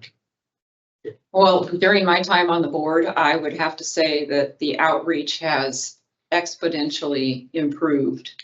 Not just with the social media, but just all of the outreach, the improvements to the website, the links, the videos, everything. It's just really, it's gone to the next level and beyond. So involving all the managers, I think, has really been a critical component with that. I think it was all on one person's shoulder before to put it all together. And so seeing that collaboration within your team has been really exciting. So thank you. Thank you for that, member Early. That takes a lot of work. Any organization I've been in, the comms and the programs are always sort of at a little tension of like, I thought that was a comms job. Well, I thought that was a programs job. And so we've really tried to work through some of that and become deliberate about how we do well, that. Leveraging the talents that you have, maybe the hidden talents of some of your staff, I think has been really critical in being able to capitalize on some key partnerships within your agency. So. Well, as I commented back in April, I'm very pleased with the progress that's been made, as Val said. I do think there's areas of improvement. You told Brian, don't get too elated by the recognition you're getting. You still got areas to work on. One of the areas that I'm very pleased with is the inclusion piece, reaching out to the underserved community, inviting youth into the voting community and the Spanish-speaking elements of the voting world. That's really been impressive to me, and I don't think you highlighted it enough in your presentation. A couple of years ago, and I go back to this picture you saw on your back, we had a event with disabled veterans. I'd like to continue taking opportunities that come up to participate with those folks. I don't think we have to emphasize trying to include veterans enough into our voting world, and I'd like to see more efforts along those lines. But again, when there's an opportunity, I think we ought to go for it, But overall, I think we're doing an excellent job with our outreach program. And as Bill said, I think you've improved tremendously during my time on the board. So I want to recognize you for that. Thank you, Member Withy. And I think I really appreciate it. Actually, you're right. I didn't even call out very well the work we do with the underserved communities and the multilinguals. In fact, correct me if I'm wrong, but I think if you walked out today by our front desk for the first time, you can get the Oregon voting guide completely in Spanish, right next to the English version out there. that's a big lift. And we, you know, pretty much everything we're doing now comes out multilingual, whether it's two-sided or links or whatever. And that's, you know, been a change that staff's really put an emphasis on, where it's just sort of become a natural behavior that we're not doing as an extra. It's just something that we do as a matter of course. It's good for voters. So I think one of the things I'd like to hear a little bit more about is the metrics on it. For me, I struggle with knowing if this is reaching people just because it reaches me. It's reached me for many, many years, being in my position, working in facilities and working with law enforcement now, especially in my position on the Marine Board. So I think it's easy to jump to the assumption that all this good work that you're highlighting is reaching the public. And I know I get lost in the world of click-throughs and all that kind of stuff. If you're not a media person, it's really easy to just assume things are good. Do you have any metrics? Are we reaching people with all this good work? Member Lambert, on different types of outreach, we do have metrics. Some, you know, to be candid, we don't. So, you know, for instance, the BSA outreach, tons of metrics on anything in the web world. We can watch clicks and different things that are happening there. But to that point, I think that would be a good next evolution for us, is to just look across the board at the areas that we have really good metrics, and then see if there's other areas and things that we're doing, you know, that we, like, for instance, we just, you know, we put out a multilingual Oregon voting guide. Are we getting that out in the community? Are we getting it in the right places? You know, what would be our metrics on that? That's an area where probably our only metric would be when we need to order more, right? And so, so we have some areas where we're really good at metrics and some areas where we probably need to think about that more. So I guess that would be a commitment I would take away, is that the leadership team would have a discussion about just how we're doing metrics on outreach, and make sure any outreach we're doing has it. And I know you don't want to just data it to death to stop things, but where it makes sense to get some metrics to make sure that we're actually accomplishing what we want to accomplish. Yeah. Or are there areas where, you know, this good work maybe just needs a little bit of a boost, right, as we reach the public or whatnot? Right. That was kind of what he was saying, combined with what Craig was saying, thinking about some of the groups that are getting our grants from Waterway Access. And in a lot of cases, the fact that they got the grant gets promoted, but what they actually did with it or do with it. And to your point about veterans, like we gave, I can't remember what the name of the group is. They were at that Whitewater thing we went to in February, Colin. Was it Team River Runner? Yeah, it was Team River. Okay. That supports veterans on Whitewater, and we gave them a grant to get them a new trailer and a storage unit or something. And they continually, when they post one of their trips, they like hashtag us and stuff, but it never really makes it back to us for us to put back out.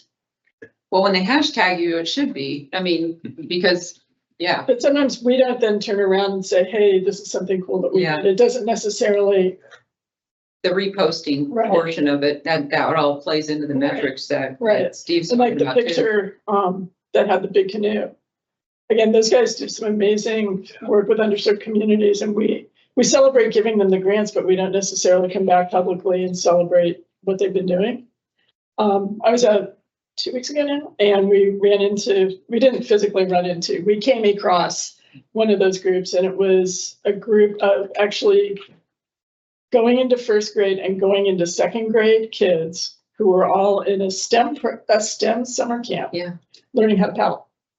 And it was their first time, most of them, it was their first time going anywhere near the river, much less they were actually on the beach, like standing in the water, splashing and giggling. And I was just like, wow, this is really cool. And I was with a rowing coach from Washington State. And she's like, we need a program like this. And it's like, and we talked to the guys from Lower Columbia, and they were just like, yeah, this is actually a Marine Board funded program for today's program. And we're so excited and we love you guys. And I'm like, yeah, and we're excited and we love you too. But that kind of stuff really needs to get celebrated, I think, more. Because it does, again, show that sort of inclusion and some of the groups that we're actually reaching out to. So Chair Jackson, and that's an area too that lends itself well to metrics. But I think there's two things there I'd just offer. Is one, culturally, we've always struggled with how much credit do we take, you know, for other people's work, so to speak, right? And so we're getting better about being okay of saying, no, we actually were a part of this, we did this, and it's okay for us to kind of recognize that. And then it was interesting, the managers recently did a training where, you know, it was one of those where you find out all about your personality. And one of the things that caught my attention at least was that across the board, we had all the strengths and we were amongst everybody, and we were really good at like high in the achievement and getting things done. And I don't know if we had anybody in like the self-promotion type thing. And if it was what I think we see, which is like, we just go do a whole bunch of good things, but we're not always really good about saying what we do. And I guess that's good, except for, you know, I think it's okay for us as an agency. And so we're starting, it's a conscious thing, right? It's culturally inside of our organization of like, well, we can't post about that great event because all we did was, you know, help them plan it, help them build it, help them fund it, help them, you know, get the safety, get the education. Boy, we couldn't take credit for any of that. So we're pushing more into that, and it's a conscious choice. So I think it's an area where we can. And again, I think definitely is in terms of the grants, people report back to us what they did, so we can make sure we do a good job of tracking that. But I hear what you're saying, which is that more that immediate of like, Well, the event's happening, why don't we? Track it, but also let's celebrate. Celebrate it. Yeah, I like that word for it. Yeah. Yeah, Mhm, because we are a part of it. So yeah. I can tell you from managing an entity that has received funding, not for events, but for facilities, celebrate it all you want, because it wouldn't have happened without the funding. So that's good feedback. And I think, again, it keeps pushing us to remind ourselves to take that moment and to be okay with, you know, again, coming alongside a group that we've helped make their thing happen and have our own celebration on it. And then one other question was, am I remembering correctly that we're going to do a round of public open house meetings this fall? Chair Jackson, as part of the budget process, we do that across the state. Those will, you know, those will be the ones, and of course, we'll get those dates, and if you're in the area and you ever wanted to stop by. These are the ones that are a little harder sometimes to get people at them. We're trying a few different things this time. You know, you advertise, do you want to come talk about the Marine Board budget? And people just don't roll in that much. corn dog. Yeah, You might need corn dogs. We'll have corn dogs, Jennifer. But we're gonna try a few different things. Budget and other budget Right. issues. And we'll do it like an open house style, like we normally do, where people just want to come and talk about it. We'll talk about it. We'll have people from all parts of our organization, and we'll talk as long as people want to talk. And that's an important piece, just, you know, to get out in the community and just make sure we're available. So I know the things that we did around the 6-year plan that were highly interactive, and some of you that attended those events really appreciated those. We'll keep doing those types of outreach. This one is a little more structural, so we're trying some things that we learned through those 6-year plans to see if we can up our attendance and engagement. But we'll be out there across the state, starting, I think, mid-September through early November. Great. Any other comments or questions on the outreach portion? I saw Brian get really excited about the metrics, so I think that he's gonna jump right on it right now. It's probably killing him not to put a spreadsheet up right now. Yeah. It's already got. And I love your spreadsheets. I really, I'm all about them, so. Okay. We've been at this an hour and a half. Do people want to take a 15-minute break? Yes, please. All right, 15-minute break. We'll be back here at 10:15. Just as a reminder, we'll be live here still in the audio window until Jennifer tells us otherwise.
We're back. All right, so we are back in session. We're going to item C, the Outfitter Guide legislative concept with Brian. Chair Jackson, members of the board, thank you for the opportunity to speak on the legislative concept for the Outfitter Guide fee restructure. For the record, I'm Brian Paulson, Boating and Safety Program Manager for the Oregon State Marine Board.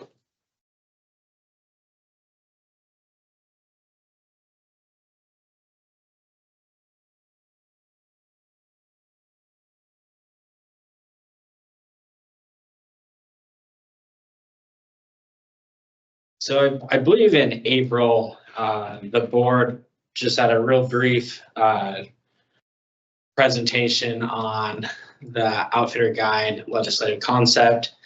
Since then, staff's been working hard, met with the Guide Advisory Committee, and I'll go over some of that in this presentation. But overall, staff's been working on this for over 9 months, and the problem that, and actually problems we're trying to solve is, one, the Outfitter Guide program expenditures continue to exceed revenues. So the amount of money we take in for the program is not enough to meet what the actual budget is. So on the screen there, it shows the 2021 to 23 biennium revenues, and then it shows what the budget was. So approximately 10% of the budget wasn't met by the revenue. So the 2023-25 budget, you can see, went up a little bit. And then the one thing I really want to emphasize is this is a pretty lean program. We have 2 staff members and then our contract with OSP. Now OSP has a special investigative unit. We found 1 full-time position with a contract that focuses on Outfitter Guide compliance. The contract with OSP enforcement has been the same. Funds that we provided in 21-23 and then also in the 23-25 biennium, right at $342,000. OSP is estimating that the current service level for the next biennium is going to jump up to 501,881. Now you can see that's quite a jump from the 342. However, they had requested additional monies for the biennium we're currently in, and we didn't have that. The other piece is the last Outfitter Guide fee change was implemented a decade ago. Since then, costs, whether it's service and supply, staffing has gone up. And the barriers to a fee change it's something that's going to take legislation. So whether it's increasing, restructuring, it's going to require some type of statute change. The current non-resident Outfitter Guide fee structure is around reciprocity. And so what we've encountered, and not just once, but multiple times, is that reciprocity fee structure doesn't align with interstate commerce laws, which this has blocked a lot of really good legislative concepts in the past, specifically 2023 and previous to that. We had some great work that we were trying to do to improve the Outfitter Guide program. We couldn't because of this fee structure that we have in place. Really, kind of to break it down, the Outfitter Guide registration is essentially an occupational license. And so that differential in non-resident and resident fees, it must be validated in some way, showing that a non-resident costs the state more to do that registration for the occupational license. And truly, we have no difference in showing that here at our agency. And kind of going back to the reciprocity and non-resident fees, so it's in statutes, and I'm just going to quote it here, that distinctions in fees or charges based on the type of outfitter and guide service performed applies to those same distinctions and require the non-resident applicant to pay the corresponding fee or charges. So if I'm going to be an Oregon resident and I want to guide in Washington, and I charge that Oregon resident X amount of dollars, we charge that Washington resident the same amount of money. So if you look, the Oregon Outfitter Guide fees, you can see a residence right at $150, but the differential in non-residents such as California, Washington, Arizona, Nevada, that fee is not $150. So we're charging the resident from those states what it would be charged to an Oregon resident to go to those states to do the exact same guiding. That's how it's been. And that's in the statute. So what does that cause from a budget standpoint? So going back to this slide, you can see Washington charges significantly more money to be a guide in their state for non-residents. So in return for reciprocity, we charge Washington residents a lot more money to be a guide in Oregon. And so by having those fees that are significantly more than the $150 resident fee, we have this budget majority that's truly skewed. When I say truly skewed, you'll see, pretty similar numbers for 21, 22, 23 registrations, in that about 7% of the guides who pay more than $150 make up over 40% of the revenues for the outfitter guide program. So when you have that small population of guides contributing that significant amount of revenue, that's very disproportional. And where that becomes a challenge is if we were charging $150 and charging this amount, trying to get that level of increase or fee restructure, it makes it so that we have to disproportionately increase fees to residents more than maybe a non-resident. Has this ever been brought up in other states? Because you saw other states have non-differential fees. California non-resident fees. So there was a class action lawsuit against California Department of Fish and Wildlife in 2013. The argument was that the state is prohibited from preferentially charging less to its own residents in the pursuit of a common occupation, and that this was a detriment to their non-resident competitors. So in 2013, California Department of Fish and Wildlife, they discontinued charging that non-resident fee that was greater than the residents. That's based on the judgment lawsuit. However, the non-resident fee differential was reinstated in 2018, in which California uses what they call an implicit price deflator, which justifies the higher fees than non-residents. So what are the solutions, which I started to allude to earlier, to the interstate commerce legal barriers? One, Oregon residents and non-resident outfitter guide registration need to be adjusted so it's the exact same fee. That would satisfy, our discussions with legislative council and where that interstate commerce legal issue is. Other things in doing this, to not have such a large fee for non-residents being the same, we would add a fee for outfitter guide employees. Currently it's 0. So to establish a fee. So say I'm an outfitter guide and I have 10 employees, we process that application, background check, make sure they have first aid, CPR, insurance, those type of things. We don't charge for that right now. So it takes significant measurable time to process those applications, in which we are not bringing any revenue in for. The other piece is the non-resident hunt tag program.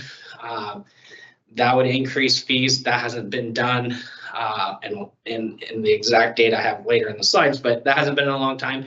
It was proposed before, and it just hasn't gone through. And then also adding unit certification fees. So if you're not familiar with the non-resident hunt tag program, the Marine Board and ODFW co-manage it.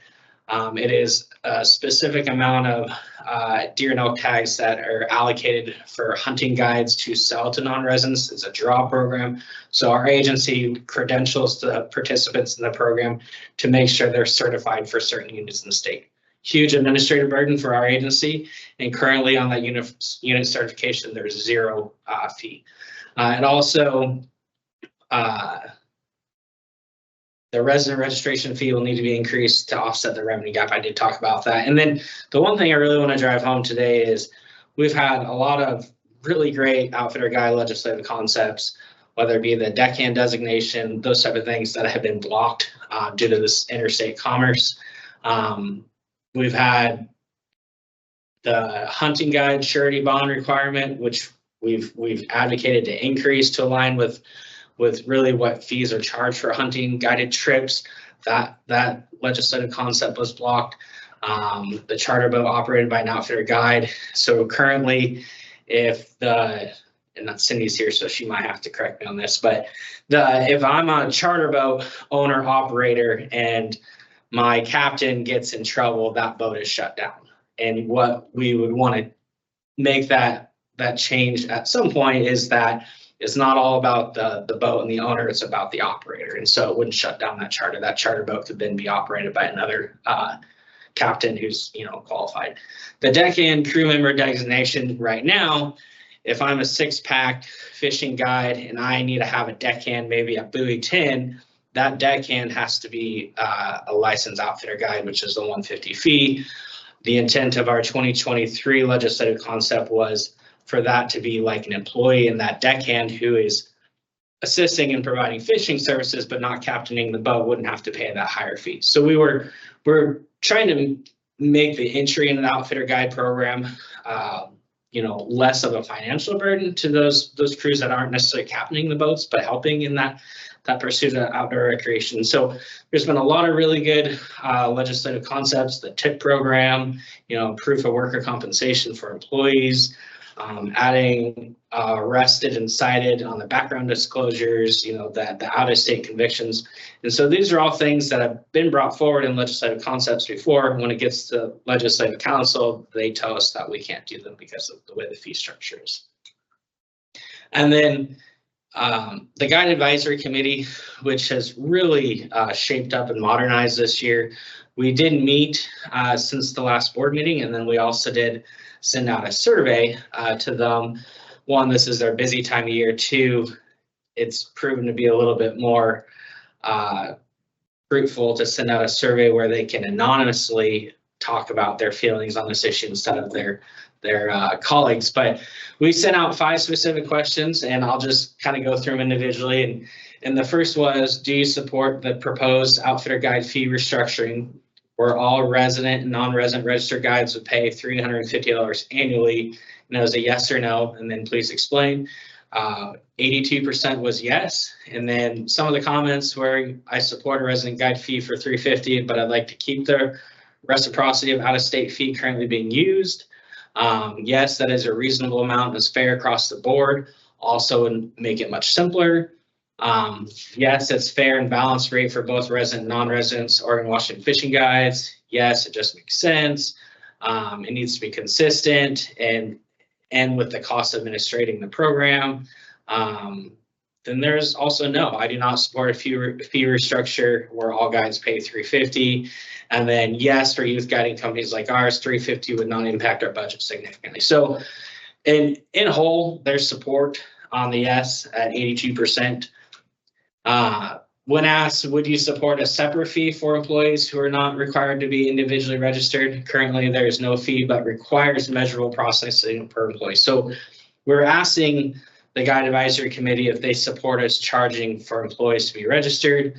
63% were yes. However, I did want to just make note that I think there's some confusion on this question, in that they're assuming this question was asking about the deckhand crew member designation. So that was a legislative concept that our agency had messaged quite a bit back in 2023, and the GAC really was pivotal in discussing that. And I think folks are getting a little bit confused because we went to the next question. Currently, all fishing guide employees must be individually registered as an outfitter guide, and then paying the same fee as the employer. So that goes back to that deckhands paying the $150 the full year, and should that remain the same? And so you can see the majority of the group believes that some type of deckhand or crew member designation is something that needs to be done, in which we've seen, you know, in that legislative concept.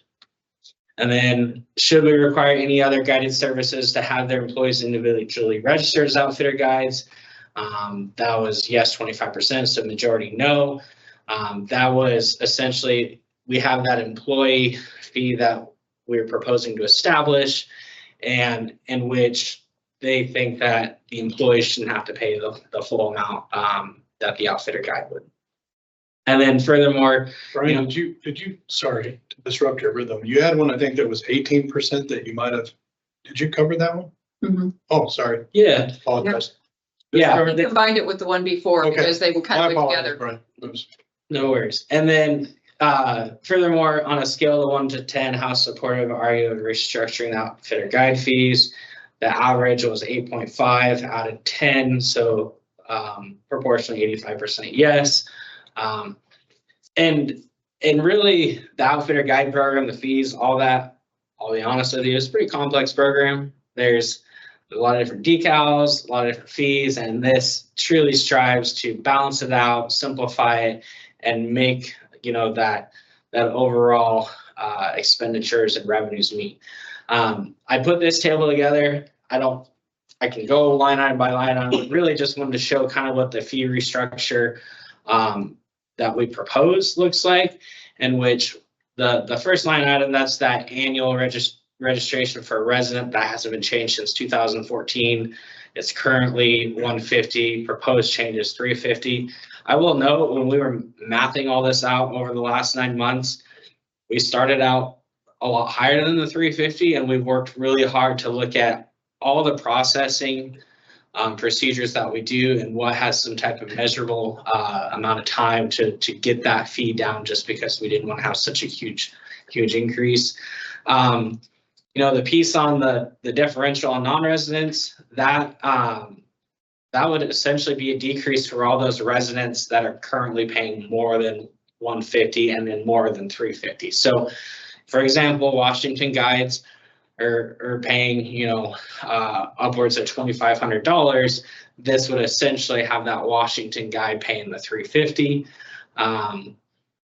And that's something that we have to evaluate annually, honestly. So as other states change their fees on guides, we have to update that annually. The non-resident piece, you know, the ones that are paying the $150 would go to $350. The duplicate registration fee, so current registered outfitter guide that need to replace the original registration that's been lost or stolen, go from $5 to $15. That's a $10 fee. That's purely based on service and supplies. And then we look at outfitter and guide employee registration fee. So that's establishing a fee to register employees, and that's set at $25. Currently it's $0. The non-resident hunt tag certification application fee, that initial application is $75. It would jump to $150. Non-resident hunt tag certification renewal, because that is an annual renewal after the initial application where they pass the test, that would go from $25 to $50. The per unit would go from $0 to $5, and then the penalty is doubling. So what we did is truly we looked at this from a 6-year budget cycle, and that we can anticipate what that's going to do impacts to revenues, right? So we have all the folks that are paying $150 now, and then we have a whole bunch of folks paying more than $150. Obviously it goes to $350. There's going to be a huge gap. So you'll see, you know, the impact on each item line for the 25 to 27 revenue based on what we proposed here. And truly, you know, kind of what are the next steps? The legislative concept, it's been conditionally approved by the governor's office and the CFO. Staff's been really busy meeting deadlines since the last board meeting. The board would need to consider the information provided, you know, and the feedback from the Guide Advisory Committee. The board would need to direct agency staff to continue moving forward with the fee restructure as a policy option package. And then, you know, one thing, just to make sure the board understands, this concept allows the agency to restructure fees, maintain the current service level of a mandatory program, maintain the current service level of our contract with OSP for enforcement, but also allow us the ability to have future legislative concepts to improve the outfitter guide program. Great. Any questions or discussion? I'll just ask a question. I'm curious. I see a lot of state agencies trying to make the case on their fee structures, and maybe this is a broader topic than just this, on their fee structures for the ability to be able to have a high range, right? So they're not going back to the legislature every time they want to have a fee increase. Give a little flexibility for inflation, et cetera. Is that something that you guys have looked into, or is it a possibility to explore with something like this? So, Member Lambert, when it is, Brian mentioned, philosophically, I've always thought 6 years is a good fee cycle. Just if you can go much longer than that, either you start to see a detriment in services, or it means your fees were probably too high to begin with, one of the two. And so I know Brian and the accounting team have worked really hard to see that this fee structure would sustain the program for 6 years. And again, that's kind of that nice cycle. In terms of some of the overall like future flexibility in those, I think where we're at right now in terms of an organization and what we can ask for, we're probably best to ask for something that would put us on a 6-year cycle. And there are some broader discussions. There's, I think at a high level, you know, we in Oregon fund a lot of our natural resource off fees, and raising fees is always a challenge, no matter what organization you are. And so I think that, you know, that's being acknowledged more than I've ever seen before. And I think it will yield some really good high level policy discussions around our state continuing to fund natural resource on fees, but then there's always angst around fee increases. And so those two kind of can sometimes act in opposition of one another. So. Yeah, well, you kind of answered my concern with the 6 year, because if this was a fee increase that was being proposed at 2 years from now, we were going to be back in the same boat, then that would be something of concern for me. But it sounds like it covers the gap that we have now and puts us in a position to absorb any increases over the next 2 biennium.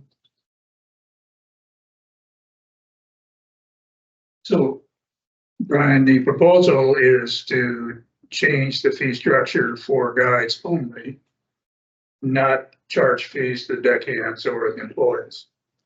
Member Withy, so. Yeah, I have a hard time reading that. Yeah, and I apologize. I actually cut out some of this table to make it fit. So to answer your points, it would restructure the fees. It would increase the fees for all guides except about 7%. It would actually decrease them. It would add an employee fee. So currently now, say I'm a hunting guide and I have 20 employees. We don't charge any fee to process all 20 of those employees that we have to process to be able to provide guiding services. So it would add that $25 fee. It's currently $0. Currently, if I'm a 6-pack fishing guide and I need a deckhand, whether in the river, the ocean, those type of things, if that I'm having somebody be my deckhand, they have to be a registered fishing guide. And so they would have to have that $150 fee, which then would go to $350 proposed. Now we've had legislation in the past that was blocked that would make that deckhand essentially an employee. So because they're providing fishing guided services, they have to have that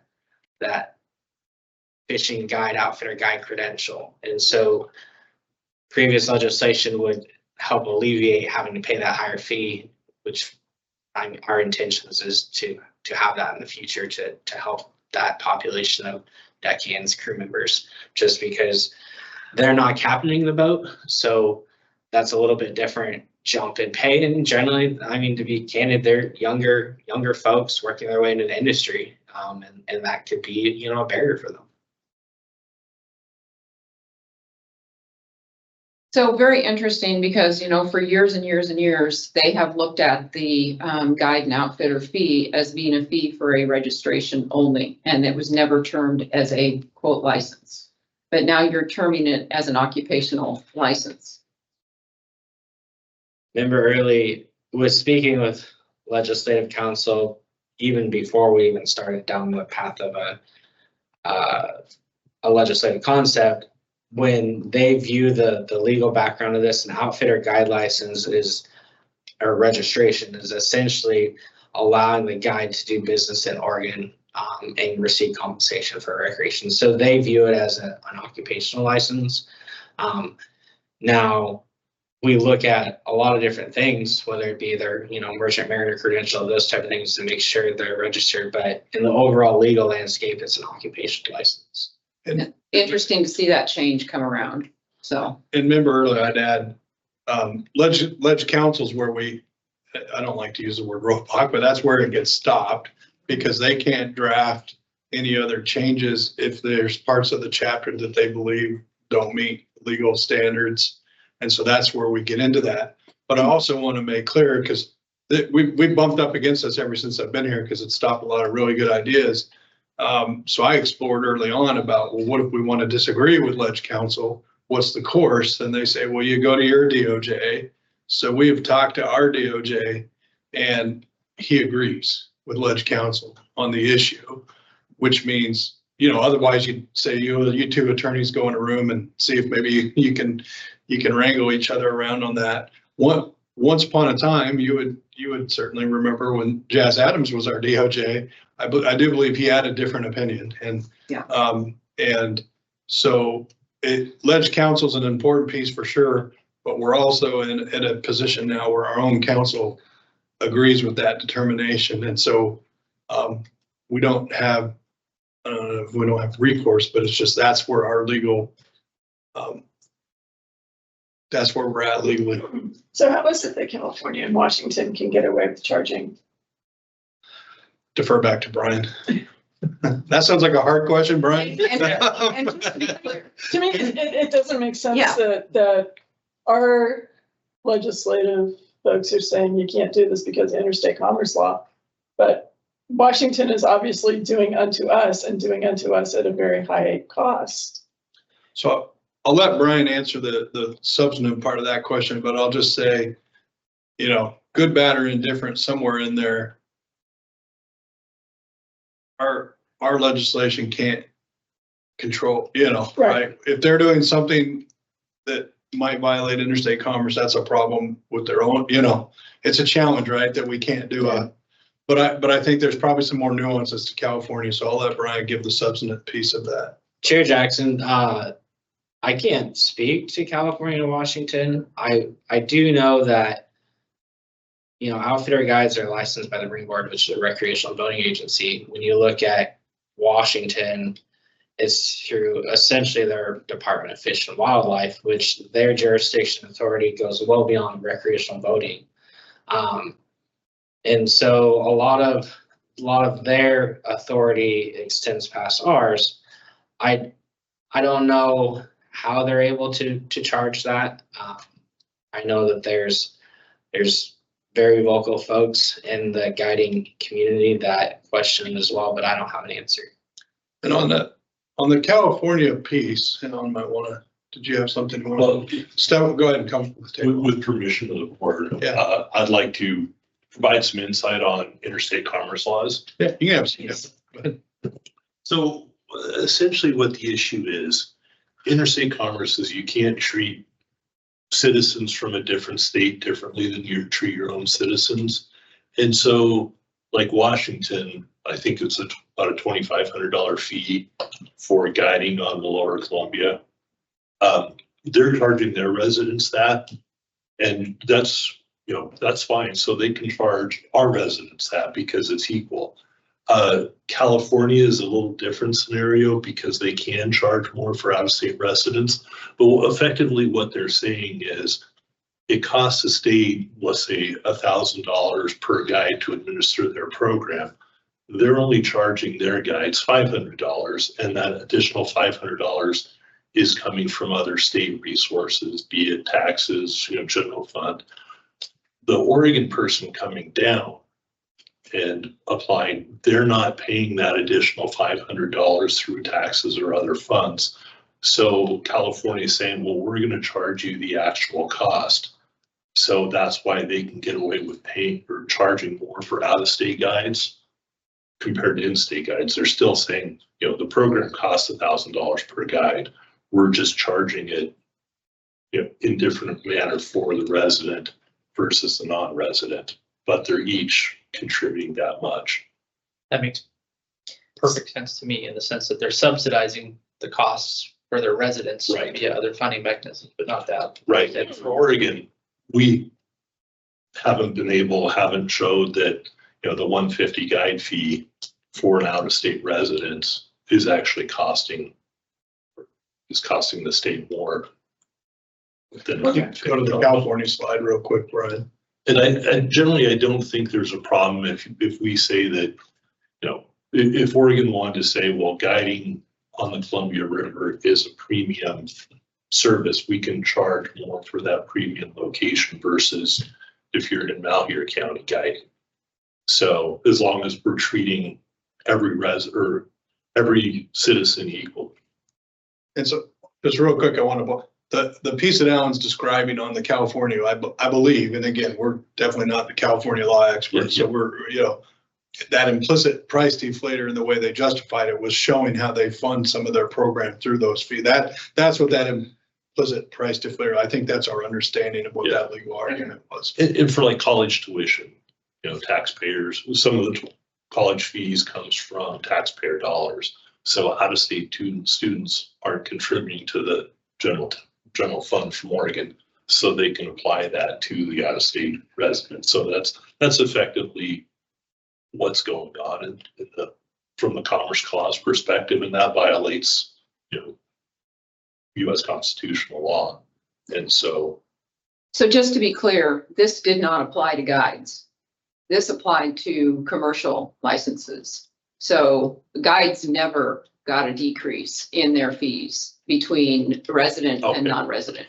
The non-residents continued to pay in 2013 through 2018, paid the higher rate always. There was never any change in that.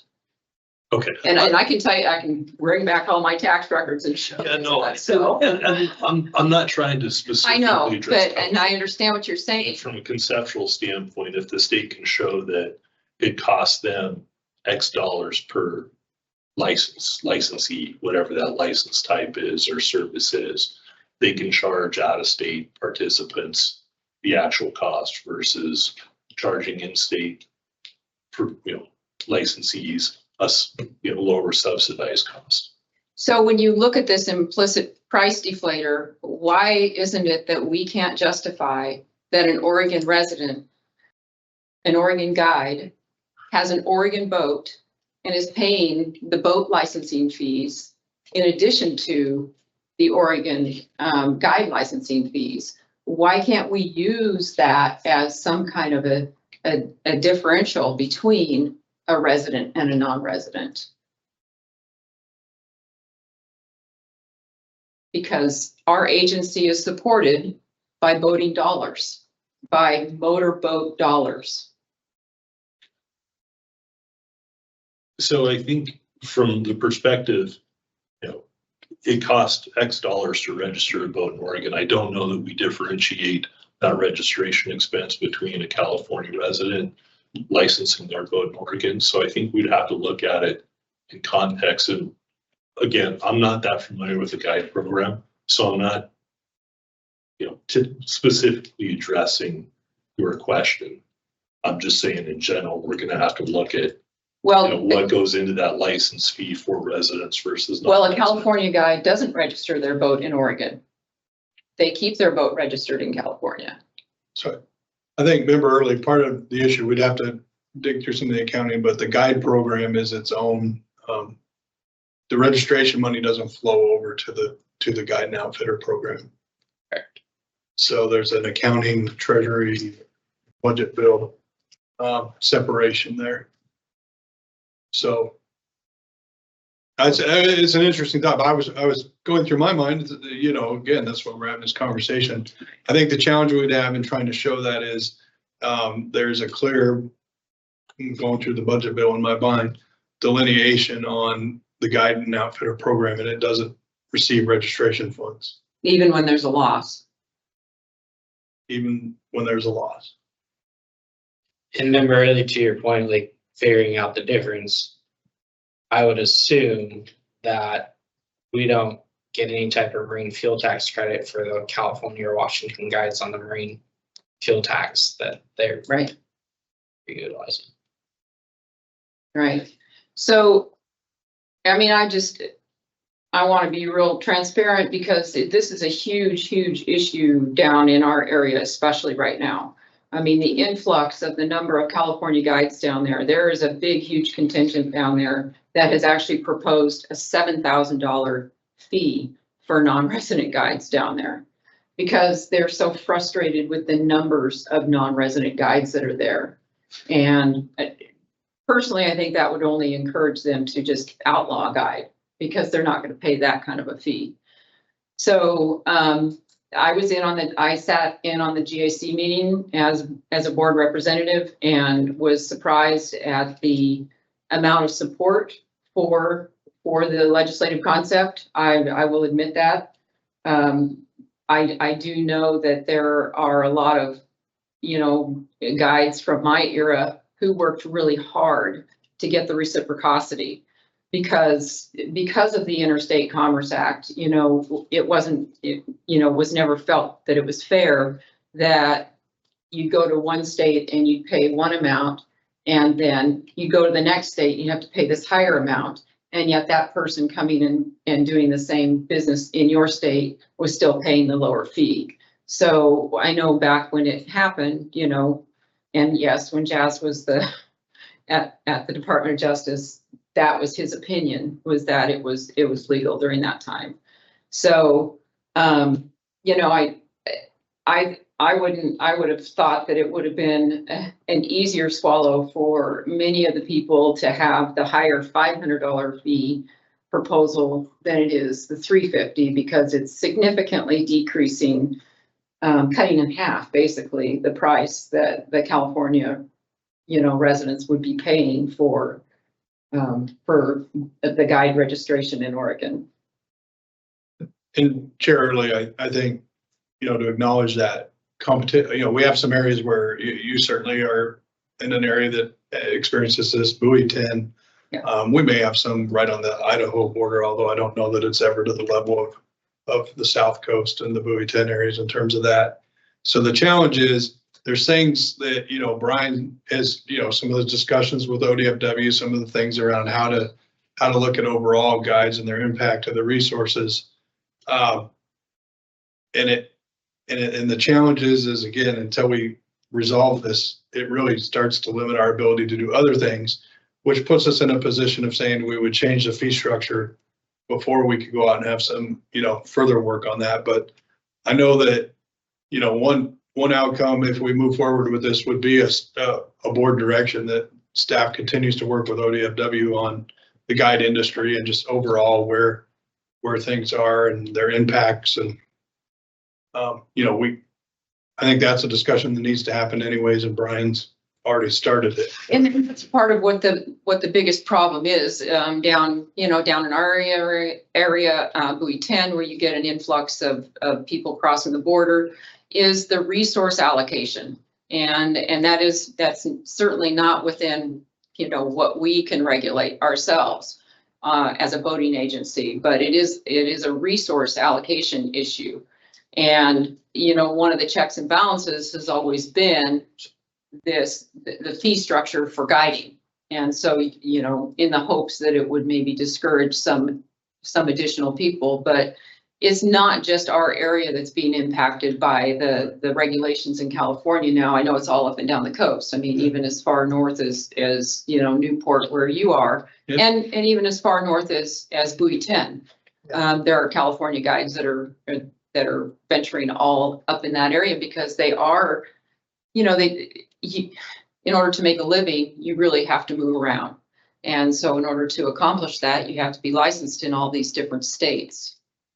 And Member Early, certainly, just to echo that and not explain to you, but just that's what we see, right? And social media has changed some of that, where you see the guides that no matter, they move around, they don't really have their home waters where they guide all the time. And what I see, this is just personal observation, social media has made it even easier. If I like going out on Member Early's boat and she's my guide and she tells me she's going to be up in Newport because the salmon bite's good and would I like a seat there, I'm probably going to go and book with her because I know her from other Right. things.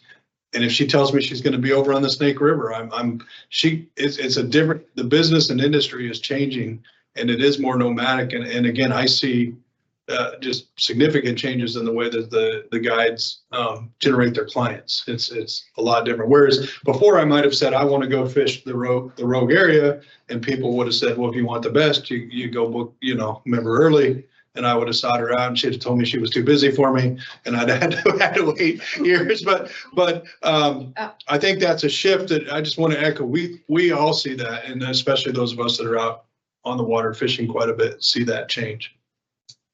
And I sympathize with the, needing to be able to change some of these other things to be able to, bring the program, I guess, into what I would call wholeness, because there are some definite issues out there, you know, with the non-resident hunt tag program, and also, you know, the units. You know, there's an inordinate amount of time being spent by Cindy and Naomi to address all these issues without being able to actually have some monetary compensation for the program. So I do sympathize with that. I think that the bigger issue, I think, is that expanded conversation about the resource allocation and how do we support our resident guides and the resources that we as the state of Oregon have. And so, you know, one of the ways that the Oregon State Marine Board has always supported our resident guides is by offering the lower fee. And so in that respect, you know, that part is going to go away. So there's going to be equal footing on everything. And it's tough to swallow. And member, early to be clear, there are non-residents who pay the 150 fee also. I know, yes. Yeah. Those are, to be clear, those are the residents from states that don't charge more than. Yeah. Sure. So, Can I ask? oh, sorry, go ahead. This is really like so foreign to me in so many ways. But I know, like in hunting, if you're going to go hunt a certain kind of animal, you have to have the right kind of tag for it. We don't do that with fishing right now, right? That's not that. I guess, so I mean, I know would complicate things, but thinking about, again, like my old neighbor who would put into all these lotteries to go to, you know, every Western state to try to get wet tags he could, and then he'd go on like a 2-month hunting trip. Same kind of thing. It's like, you know, we have tags for whatever gets fished down in the South Coast, and the priority goes to our local guides, our Oregon guides, and then a handful go into a lottery for out-of-state guides. Is that legal? so We're all looking, who wants to take a? okay, so it's interesting. It's interesting the concept that you're talking about, because that's actually the way Washington structures their guide fee program. To me, the biggest difference that I see is the difference in the agency that is administering the registration or occupational licensing program. And that is, you know, Fish and Wildlife Services in California and also in Washington is who administers these programs. Both those agencies have the ability to charge residents and non-residents differential fees if they want to hunt or fish. Whether, you know, so they just extend that to the guides or charters, whichever they are. And so that's the biggest difference that I've been able to ascertain from the research that I've done, is that their statutes governing their, I guess, interstate commerce portions of things is different than what ours is. So because we are a transportation type of an industry is what I've read. and member, early to your point, I believe both those agencies receive general funds, so they're going to be able to subsidize that difference between a non-resident and a resident. And that was what you're pointing out. Yeah, that's. So just to further along what you were saying there, so Washington has a fee structure where they license their guides for salmon fishing, for steelhead fishing, and for other. And so each of those is a different fee structure. And then, of course, for fishing, they have below and above the Longview Bridge, which is, I mean, their fee structure is fairly complicated, but not so. And Chair Jackson, I think that's where that resource that Member Early's brought up a few times that's a struggle. So ODFW controls the fishing seasons, we have the guides, and you know, I think if you talk to even just some average fishermen, they'd say, well, we want to have a guide quota, or we want to have a, you know, and that probably falls more into an ODFW with us kind of in the, you know, so that's that discussion, and it's not going to be easy. And I think in terms of, is it legal, that'll be questions as we move forward with discussions. anybody's guess of, anybody's guess of what. Historically, ODF and W did do the guide licensing program and then they sunsetted it back in the late 80s. And then the legislature assigned it to the Oregon State Marine Board to resurrect. Alan, if we could trade you out for Cindy. Yeah. It looks like she's got something she wants to say. Yeah. Thank you, Cindy Bolduc.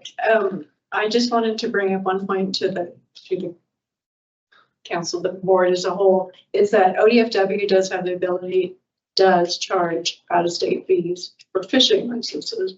So that is pointing that there is a differentiation between a resident coming in to fish. And the other is that with our talks with ODFW, we have a huge perception of what guides are doing out in the field, but we have no data. And so one of our big hurdles with ODFW, in conjunction with ODFW, is to create a system in order to gather more data that makes it clear what guides do in the field and what the impact is on the resources. So whether or not it truly is a matter of overcrowding just in boats, when we know the tendency for guides to move around more, is it just a conglomeration of all or resident and non-resident boats in certain areas at hot periods of time, or is it truly an influx from out of state residents specifically to certain? So just wanted to bring up. To the point that they charge different fees for out of state and in state, let's say ODFW for hunting and fishing licenses. I would assume, not being a lawyer, literally staying in a Holiday Inn last night, I would assume that that is allowed because it's not commerce based. It's not part of a business that they're providing. It's just recreation. Correct. Okay. So, oh, sorry, remember what they did. You were just science? Yeah, join the club. So, oh, I was sorry. just saying, I'm kind of torn on this because I see the fiscal need to do something. We haven't changed the fees in 10 years. There's things that we would like to be capturing fees on because we're spending administrative costs, and I see that. But I also I feel for Vice Chair Early and some of the financial implications that it has on her industry. I mean, I would support going forward with what we're talking about if it has a bunch of strings attached to it to move towards figuring out how to better protect our Oregon guides through, serious meetings with ODF and W to figure out how to change the structure to make it more equitable or make it more favorable for our guides.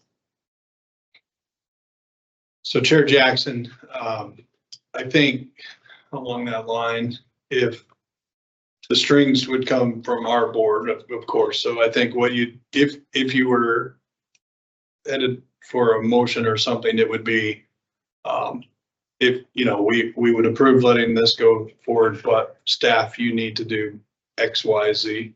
And then of course we can commit to doing what you ask us to do. We can't always commit to what, Right. but again, back to, I think, we have a good partnership with ODFW and Director Colbert's committed to continuing that with me. So I think we're in a good place to have those conversations. It's just a really complicated issue. I mean, I know the last few summers, my mortgage neighbors have been new California guides every time that are asking me for waypoints on where to take their clients fishing. And so it's out there. It's Waypoints in Hawaii. right. Yeah. And so, it's a big issue. And I think, we're government, so sometimes it sounds like government speak, but some of that initial meeting that Cindy and Brian had, I mean, ODFW sent 30 people to that meeting. I think they're listening. You're overwhelmed. But, that Number. but we're also government, so I don't want to imply that there would be some solution that could be out in conjunction with the timing of this type And of I- fee change, right? So, I don't see yeah. that, but I'm, within a couple of years, having something that right. Well, and this is only a policy option package, and I know that it has to go to the legislature, and as some of it may or may not get vetted out during that time period, but it's, you know, it is, I appreciate all the work and the research that that you and Cindy both, and I'm sure the rest of your staff have done and put into this. I really do. I think from my perspective, it's. So do we need to make a motion or what do we need? Remember that purpose or something. I was just gonna say that the fee portion of it is important, coming from a fee-based, managing fee-based programs. Going 10 years without a fee increase is rough. I'm trying to keep up, especially the last 10 years. That said, I echo what Chair Jackson said with the sympathy to the industry. But if I'm trying to summarize the last 20 minutes of conversation, I think in my simple brain, the way I'm trying to do that is we have a program now that's preventing us from moving forward with changes to benefit this program as a whole, per legal. We have a deficit in funding that's going to affect current service levels moving forward into the next biennium. And if I saw the chart right, we have 85% support from the Guides Advisory Committee on this proposal. To me, realizing the tough spot that we're in on this, it seems like something that I would support moving forward at this point. Yeah, I'll let talk. He had something to say. I just had a question of whether, do we need a motion to move forward? Did you make a motion? I have not made a motion, but I do believe that this is a decision item on our agenda. I think we're all in agreement, so How about it? I make a motion that we adopt the legislative concept that Brian has proposed. I don't know, am I to read something? What is the concept, Brian? The outfitter guide fee restructure legislative concept. So I make a motion that we move forward with that. I'll second it. So we have a motion and a second. All those in favor? Aye. Aye. Aye. Opposed? Yes. All right. And with that comes direction to our staff to continue working with ODF&W to find solutions to help our guides And the resource issues. and the resource allocation issues. Let's take one more item and then, what time is lunch coming? It's here. So let's take one more item and then we'll break for lunch. So we have budget with Christy. Ooh, that could be like a block budget with Christy. We just that as a weekly. Like, I'm just saying. is that like Dance. fun with flags? You get budget with Christy. And congratulations on your Gold Star Award. Thank you. Yeah, that's cool. Kristen and Jennifer and Kansas do a great job. So I want to make sure that I get their names out there. So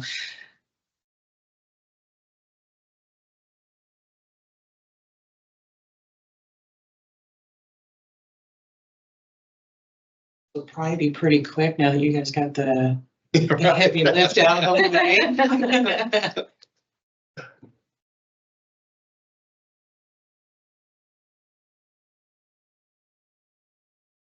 Jeez. All right. So good morning, Chair Jackson, members of the board. For the record, my name is Christy Cornish. I'm the Business Services Manager at the Oregon State Marine Board. And I'm here to present the 25-27 budget, which seems kind of odd because I know we're right in the middle of the 23-25, but you're always working ahead and working on what you currently are working on. So I want to kind of provide a couple of the major highlights that you'll see in the budget. You'll see the $1 million ARPA funding has been removed from the budget. Obviously, December of this year will be the end of that, and that's for removing the derelict vessels. Alan and Phil have been working hard on removing those vessels, so we will definitely be reaching that $1 million that we received in a grant. So that'll be removed from the budget. You'll also see a revenue increase from the 23-25.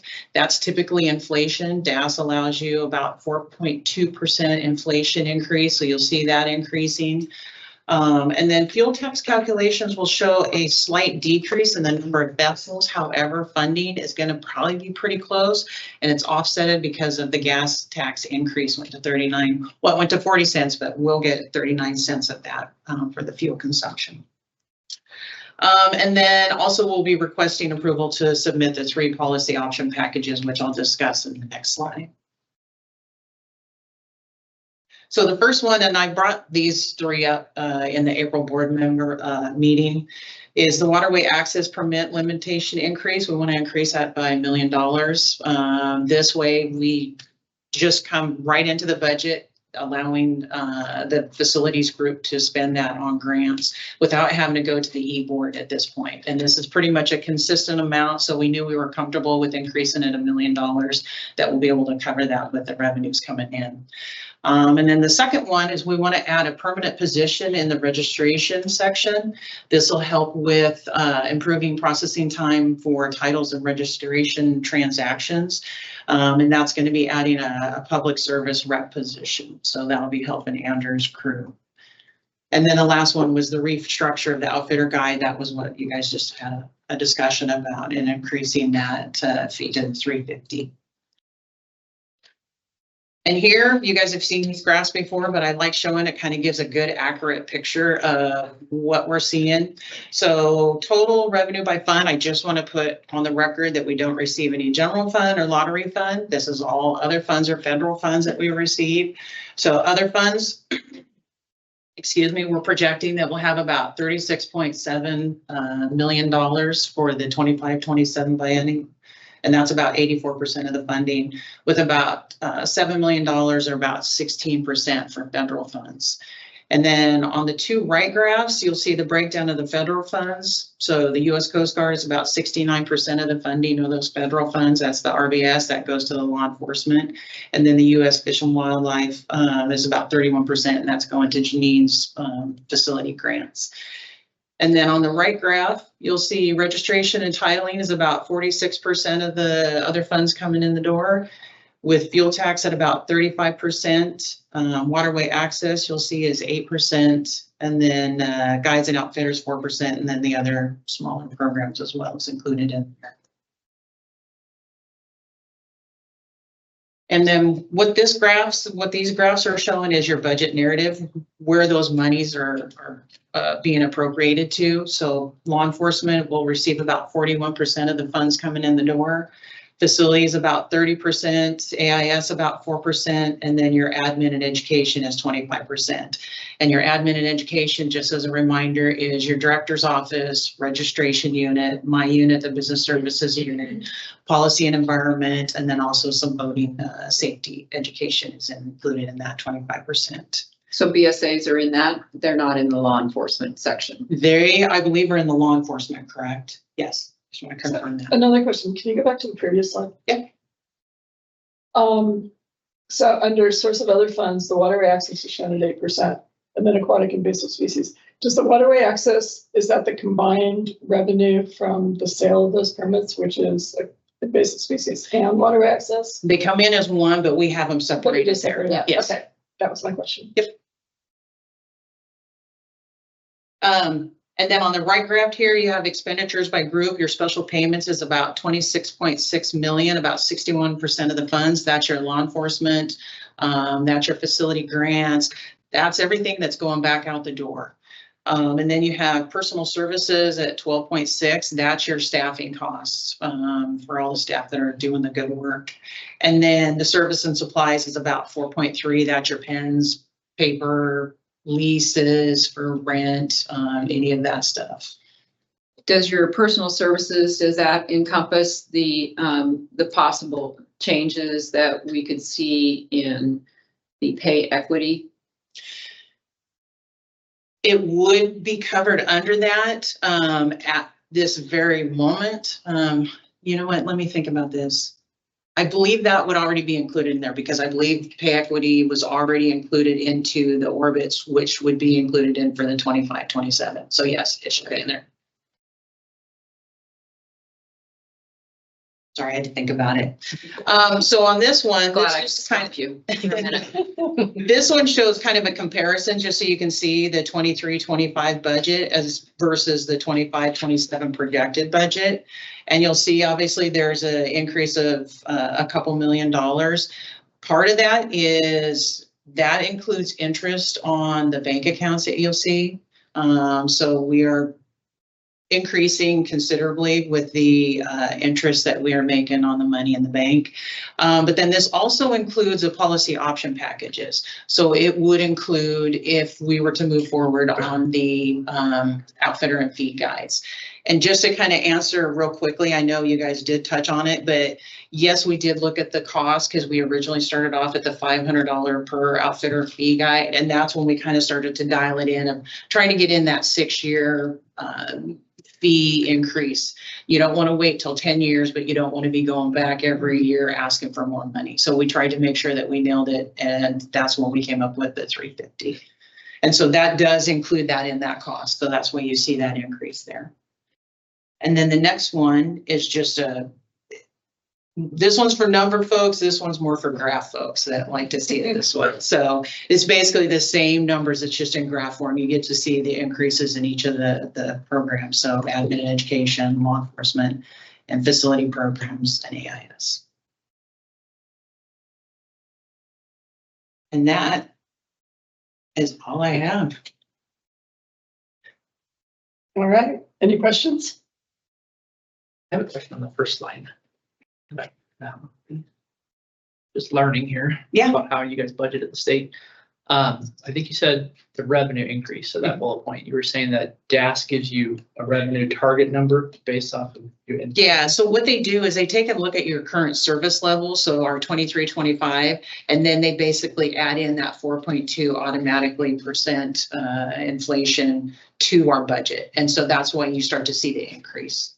How do they do that? I can understand how they do that with general fund funded departments, right? Because they're going to allocate them. You get 4. Yes. Yeah. But we don't get that money. Yeah. So what it does is it increases our limitation, but then it becomes a job of our budget officer, myself, and program managers to make sure that we are staying within what we are actually bringing in, the actual revenue generated.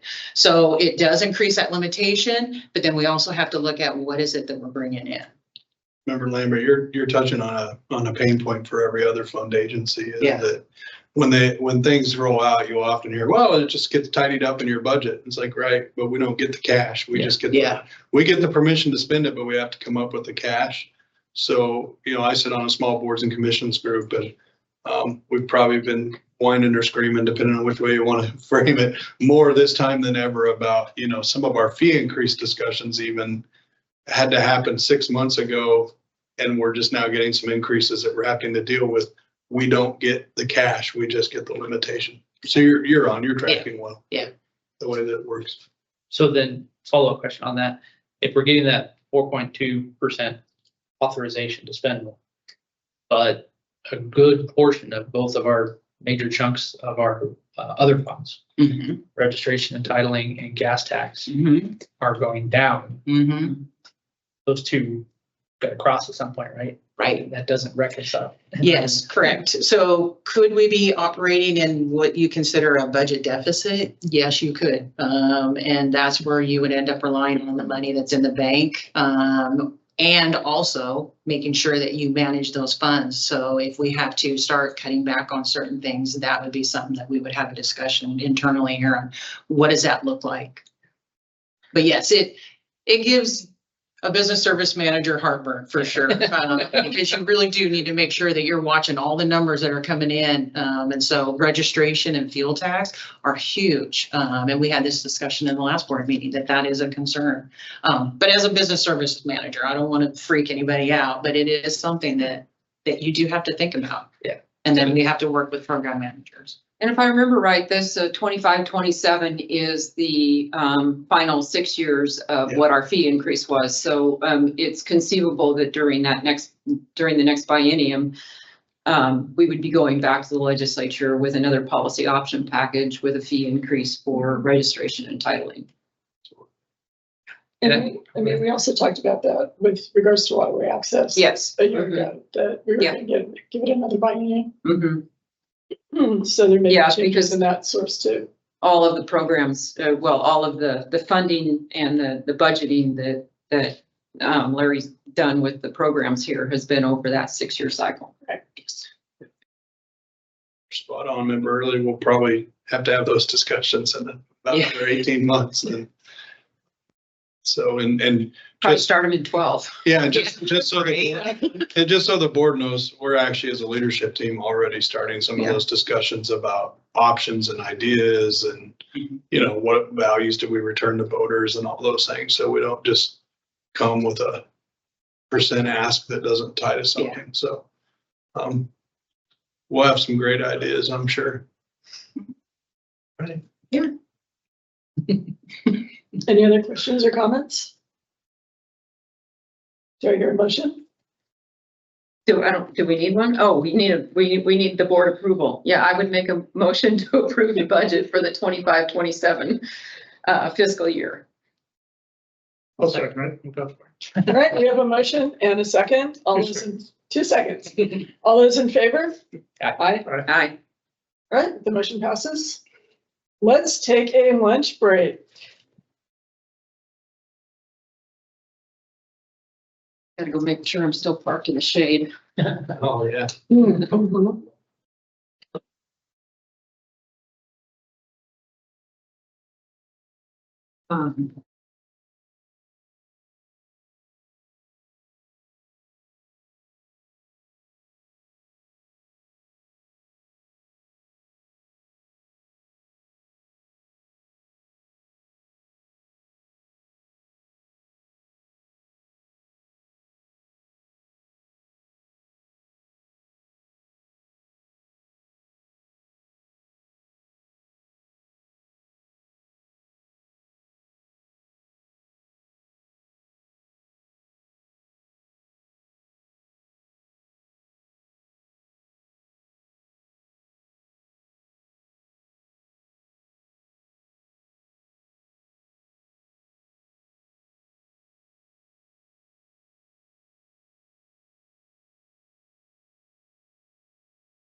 It says we're unmuted.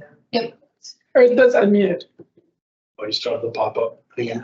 It's off mute. You're good. Okay, so we are back in session and we're gonna hit item E, the Upper Rogue River Public Outreach and Potential Rulemaking. Alan, I guess. Chair Jackson. It says Warren, but I guess we're having Alan. It is Alan. Thank you, Chair Jackson and the board. My name is Alan Hansel. I'm Policy and Environmental Manager. I'm here to provide updates on the Oregon Kitchen Table project on the Rogue River. In the board material, I provided you with a summary of what the process was. So I'm happy to answer questions, but I'm not going to repeat that process or that information. So yesterday we received a draft preliminary report from the OKT process. We're expecting the preliminary final report tomorrow, and then the final report, I believe, is early August.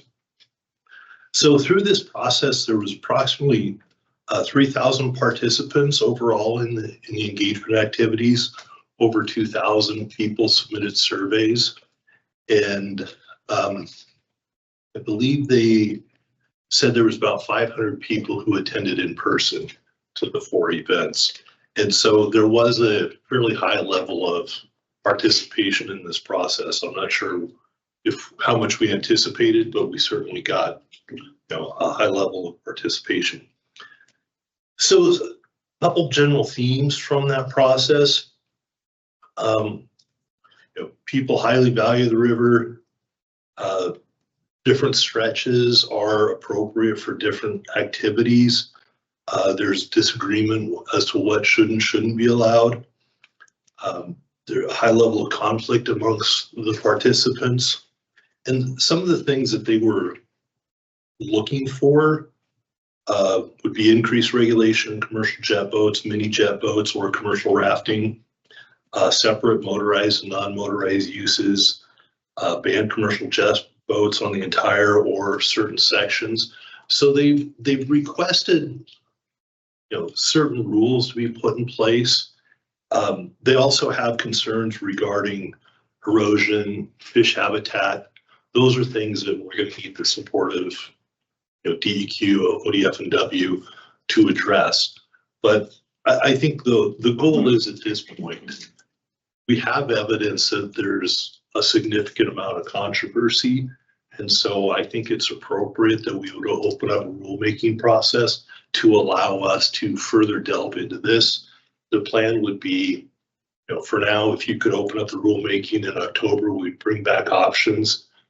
We'd develop the options, meet with participants in the community, figure out if those will address the problems, and bring those options back to you.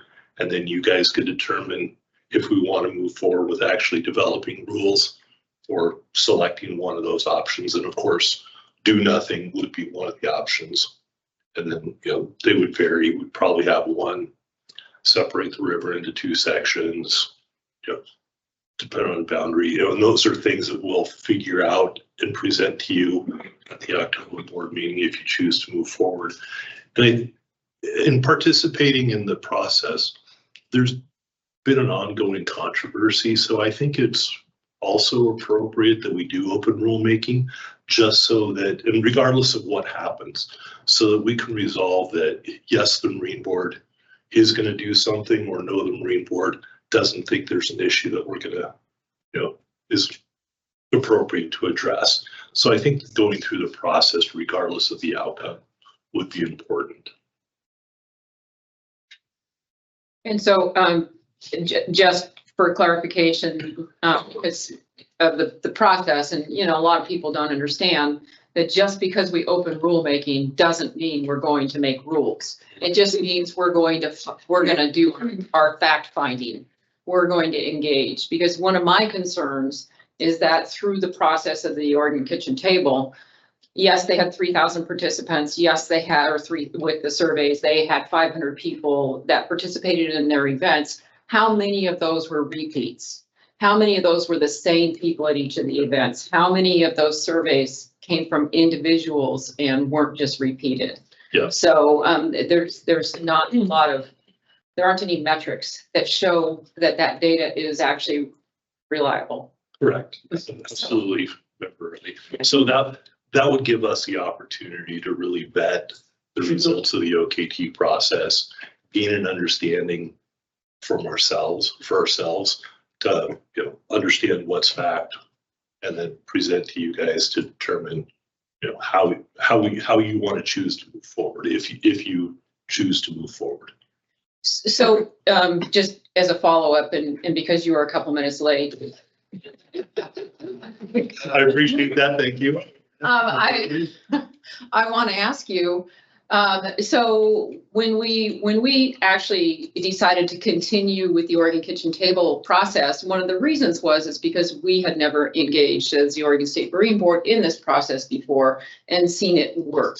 So from a standpoint of an interagency collaboration in fact-finding, I mean, I would have some concerns regarding some of these, and of course, we don't have the final draft yet, but how do you feel about the process and its, I guess it's processes?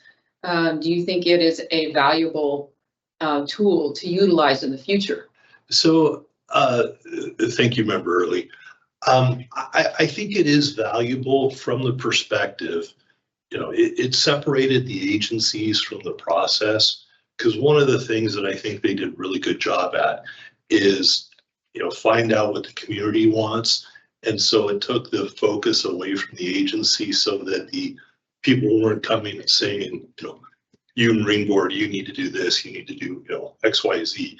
So they were just able to come in and say, how do you use the river? How would you like to see it in the future? And just, look at it on a holistic level, not just what the agency focuses on. Because I'm sure if Parks was there or acting independently, the focus would be on what Parks could do. If we were there to be on boating rules, if, DEQ, DSL, the focus would be specifically on the agency. So this way, the agency was taken out. So I think we got a good holistic opinion of how it should be used. It's not to say that it's accurate. Right. It's all based, well, what I've seen, it's all based on individual opinion. So we need to be able to look at those opinions, understand what's fact, what's not, and then make recommendations as we determine are appropriate based on what we've determined the facts are.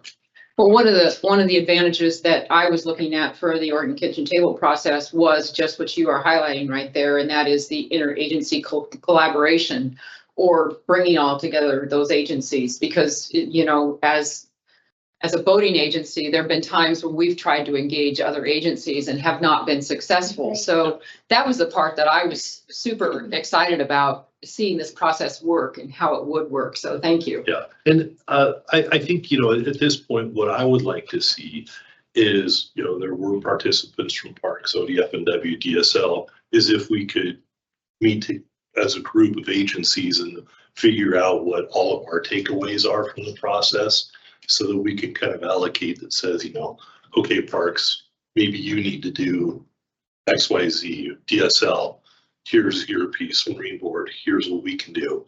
And so we can come at it more from a holistic perspective, not just an individual. And is that planned? I remember early, whenever we get information and output from Oregon Kitchen Table, we meet as a group, and I think there's been leadership, is committed, all of us. It's a significant investment financially, even just in time, that we'd all like to get some value out of that. So I think that will happen.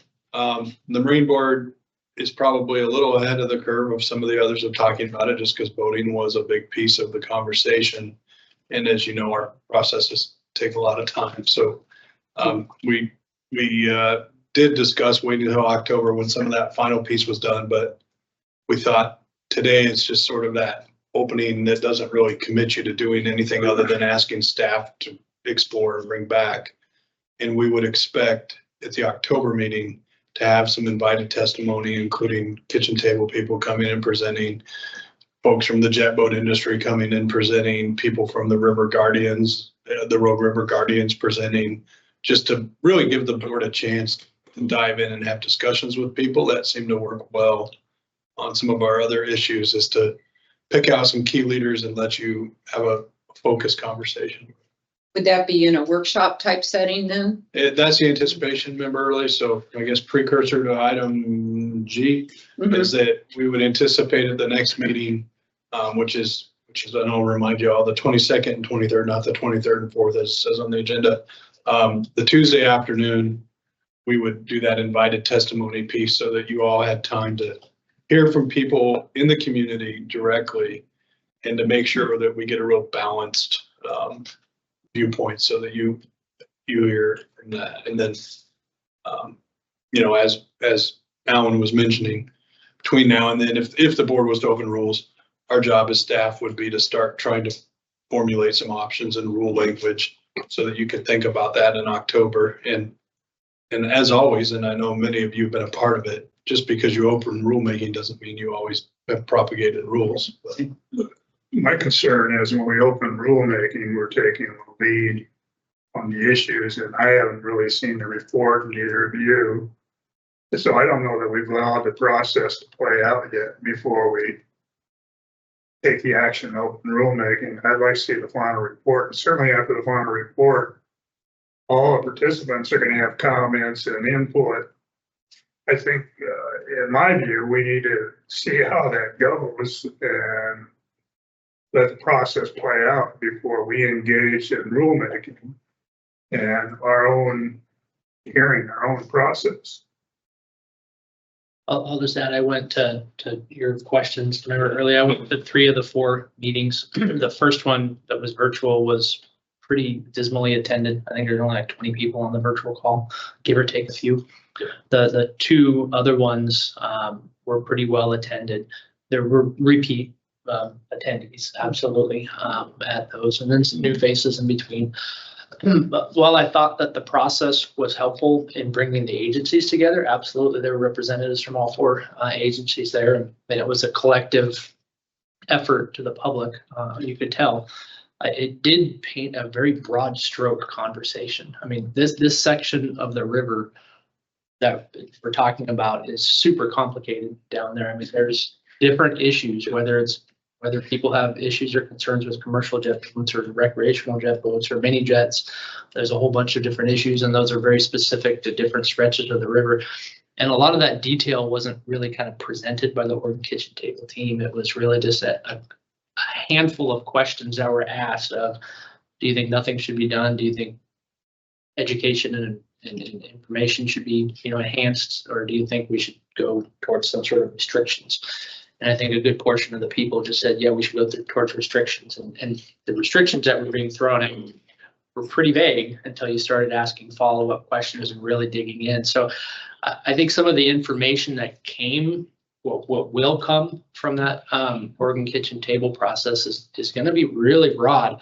And my interest is having conversations with the community to get deeper and down into the real nitty-gritty of the issues, because I don't anticipate, from my own just involvement in the process, I don't anticipate the values-based information that we're going to receive out of that Oregon Kitchen Table process being enough for us to kind of determine a path forward. Yeah. Oh, yeah.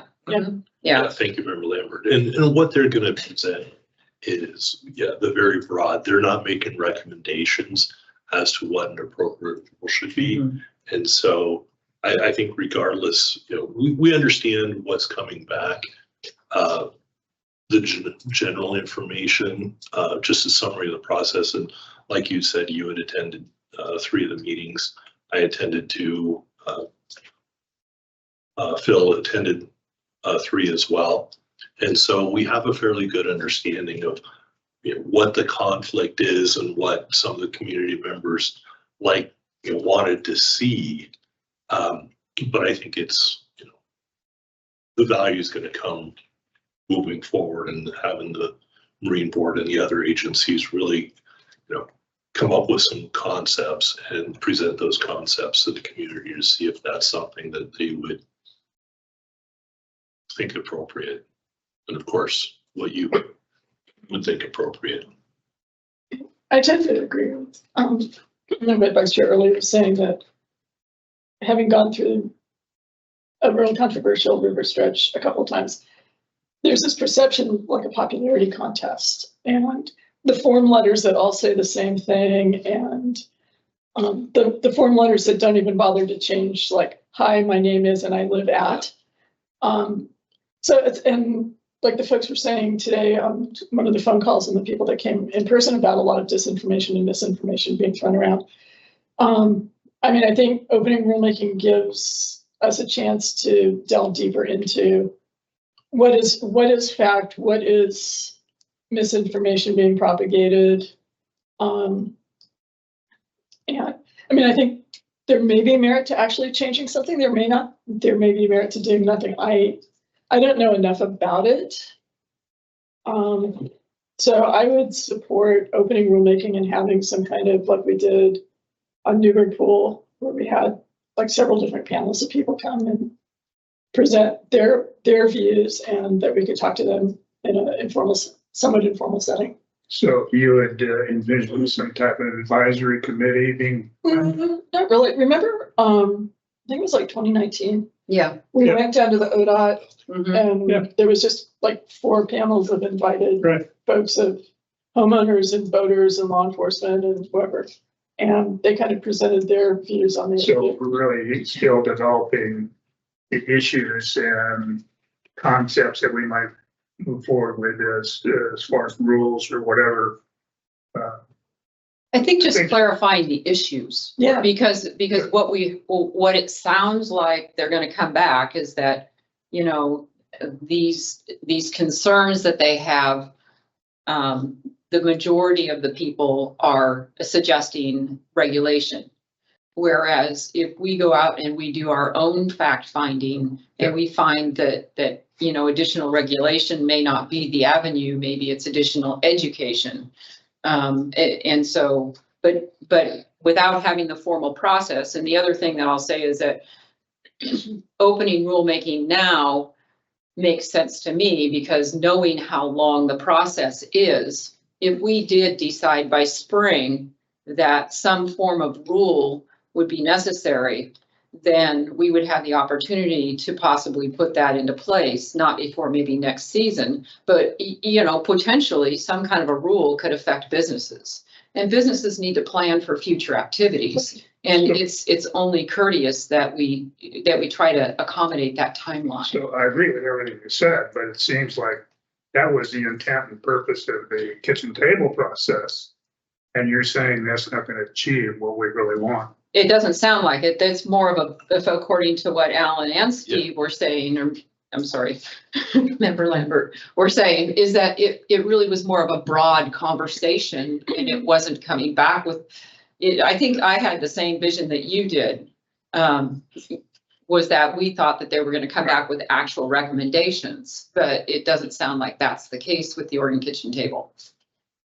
And I think part of that is just, again, reminding that there's 4 agencies involved and different authorities. And, you know, I think every kitchen table engagement that I've seen has been a little different that I've gone and read on. And, you know, if we were one agency asking for one very specific set of outreach, and it might have come with that, but when it serving 4 different agencies, 4 different statutory authorities, 4 different boards, I think that baseline of information and understanding gives each agency at least a starting point to think about what they do or don't want to do. But expectation's always been, I think, that the board, each individual organization would have to take it to that next step. And I look at it like, you know, our rulemaking processes can't take long. As some of you might remember, some of our previous ones have taken over 1.5 years to complete. So I think the kitchen table is, you know, it's set a foundation. And now if you think, you know, funneling, next step is we just dig a little deeper. And opening the rulemaking is just typically the board's way of telling staff it's okay to go spend some time and get the information and get the panels, start looking at some options and see what information's available, and bring that back to you all for a more thorough discussion. Is there any kind of, I don't know, for lack of a better term, like a partnership agreement amongst the agencies. For example, down on the road, there's the bridge, and above the bridge, it's an ODF and W rule that says no jets, right? Is there any kind of partnership agreement within this organization that sort of, you know, we can do it or they can do it? You guys can do this or we can do this. But it makes more sense if you do it rather than us doing it. Is there any kind of like ground rules within the 4 agencies along those lines? I should do that. Well, yeah. There's certainly not a formal partnership, but you know, a recognition that we all sit on the same natural resource cabinet and report through to the same governor policy advisors, and a recognition that the governor's office would like us to always, you know, work together and see where our authorities lie and look at issues together. But also a recognition that at times we do have different statutory authorities and we do have different relationships with customers. And so some flexibility that there may be individual decisions. I think candidly, and as you look at a lot of the comments and input, I don't think it's lost on anybody that the 4 of you are most likely to have to deal with some of the bulk, but that doesn't mean that, you know, Parks, DSL, Fish and Wildlife won't also be looking at the recommendations and thinking about how their organization would be impacted. Is it possible to, you know, we're talking about getting more information from the folks that use the river. I think we mentioned adding it on to the Tuesday before the next meeting, which is on the other end of the state in Hood River. Is it possible to have a special separate meeting down in the Jackson County area where constituents don't have to either zoom in for a kind of a complicated conversation or travel all the way across the state? So Member Lambert, that would be really up to the board. We have in other cases, you know, unfortunately, we schedule these out, you know, several years in advance, so we don't know where the next issue is. So we've got a history of having the situation you described.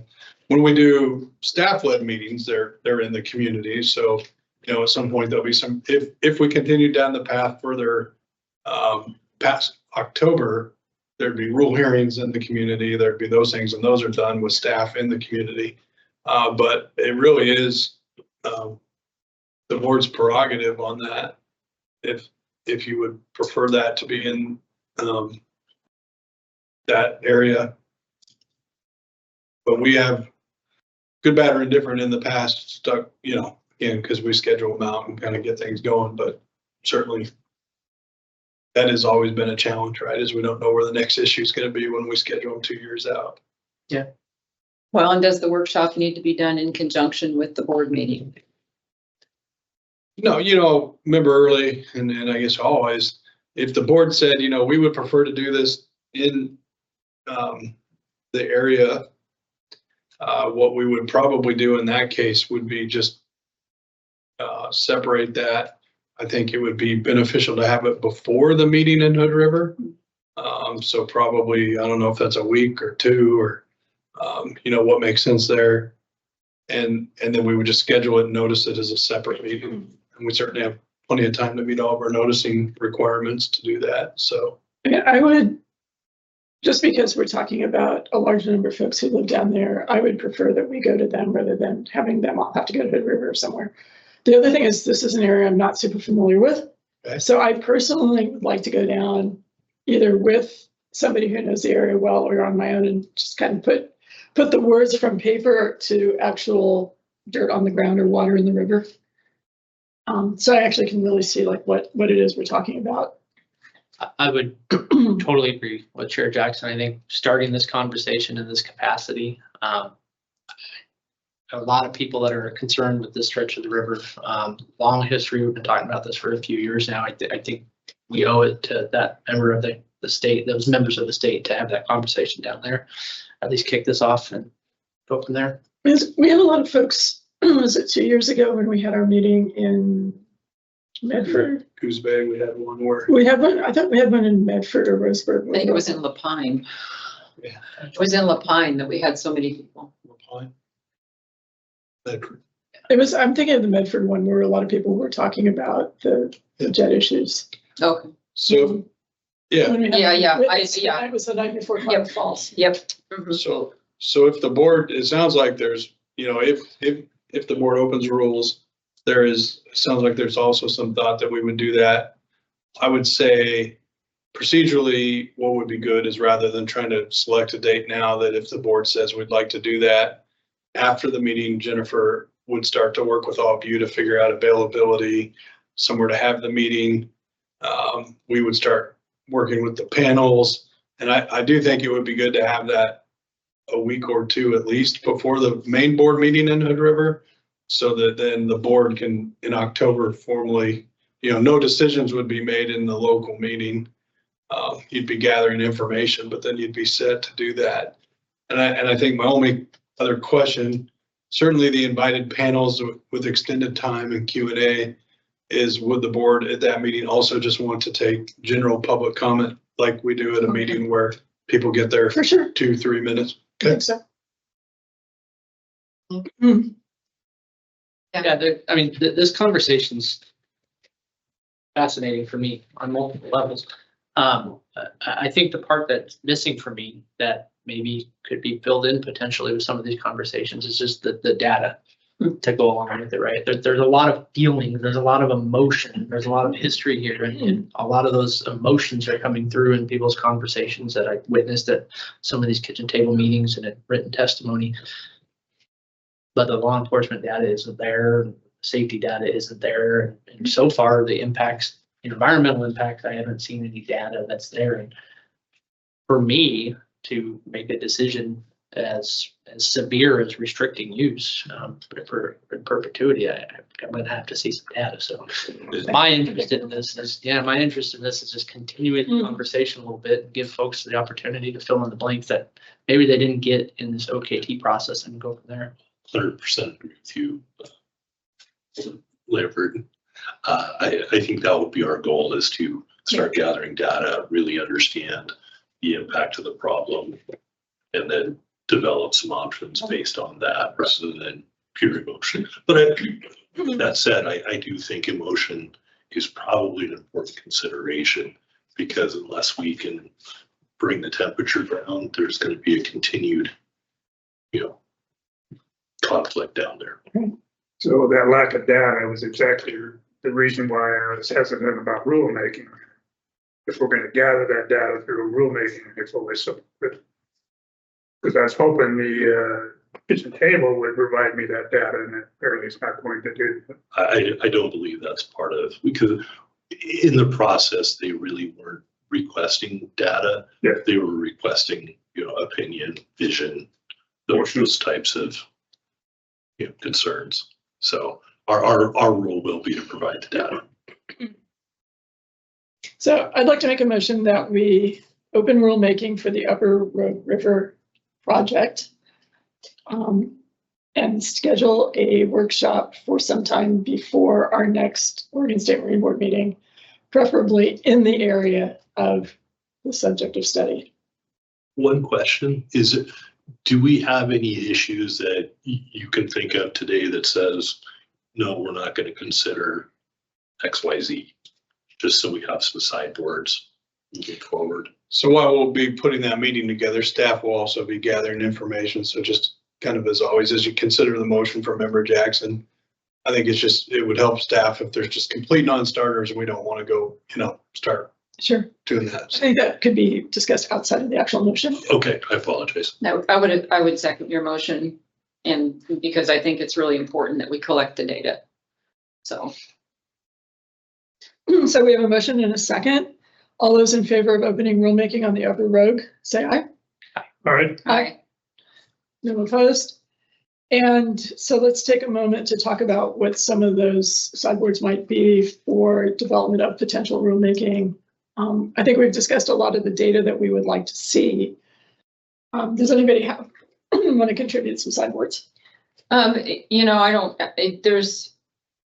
never been in favor of restricting one voting public compared to another voting public, or giving preferential treatment of one voting public over another. I think that it actually needs to be focused on the safety aspect of things. I think that we need to get the data where the safety issues truly are. So I'm certainly not in favor of going into this process of finding a restriction somewhere. I would say that it's just the opposite. I would say that, you know, I'd like to go into this process knowing that we can find, you know, an ability to not restrict some voting activities. If that makes sense. I mean, I think in my mind, I want to know more about what some of the actual impacts versus perceived impacts. Because again, I don't necessarily want to see a ban of a particular, but if there's a specific site where maybe it needs to be a no-wake zone or a pass-through zone where you're not doing some of the donuts and things that like jet boats do, you know, identifying where those places might be and what some of the solutions to spot problems might be other than an outright ban. I think I'm right there where these two are in that regards is, I'll just add on one comment to that is I prefer to steer away from a general ban of any type of use. And I would prefer to steer away from something that substitutes as a general ban of any type of use, such as a blanket 15-mile-an-hour speed limit on 30 miles up the river that no jet boat is ever going to be able to get up a plane on 15 miles an hour, right? So it kind of by de facto is a ban. So focusing on the education and safety things, a portion of it right now, until at which time maybe other data arises showing us another direction to go. Mine are along the same lines. I don't want to assume there is a problem until we know we've identified a problem, we have the data to support it. Like people are saying there's an impact to the fish populations, but there's no data saying that that is true. So we really need to base whatever we do on data. I would just as soon have no rules as to have a rule that's not based on facts instead of emotion. And the other one that we've always been reminded of is somebody's going to have to enforce these rules. And so the more simple they are, the easier to enforce they are. It's going to make it a lot easier on law enforcement and make them actually want to go out and enforce the rules rather than not. Or figure out how to enforce them. Yeah, exactly. Yeah, because Exactly. all law enforcement agencies are lacking in dollars right now, so they don't have the resources to throw at something that's just an additional paper regulation. I heard that in several of the meetings where people were saying that the rules now aren't being enforced, so we need these rules. And I was thinking to myself, if they're not being enforced the way you want them to be enforced now, creating more rules, how is that going to be enforced or helpful? Absolutely. Okay, any more discussion on the upper road? All right, thank you. Next one is the board chair and vice chair elections. Any comments, questions, nominations?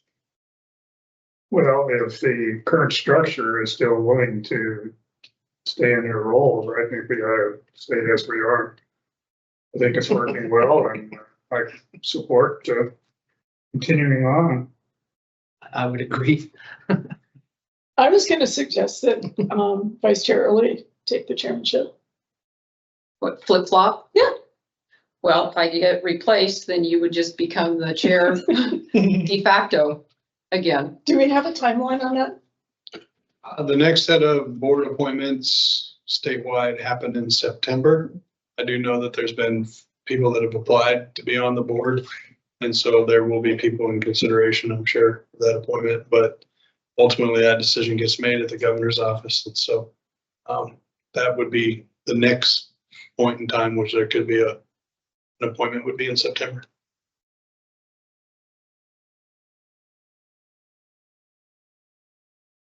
Do I hear a motion for something?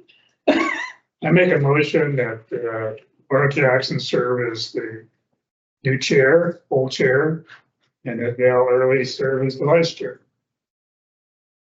Over the next year, or whatever period is. I'll second it. All right, we have a motion and second. All those in favor? Aye. Aye. Motion passes. Okay. And the last item, board meeting timelines. Board meeting timeline. So item G, I think just as a reminder, the first one in your board book as upcoming things. So the waterway access in October, an update. Grants will happen in October. We have EBER coming back and BSA statistics in January. And so this is always just the reminder that this is to make us talk about things you want to talk about. So it doesn't have to be today. It can be after the meeting. If you ever have something that you want to make sure we don't lose track of and that we bring back and have a discussion, the board just needs to let any of us know and we'll get that put on the timeline.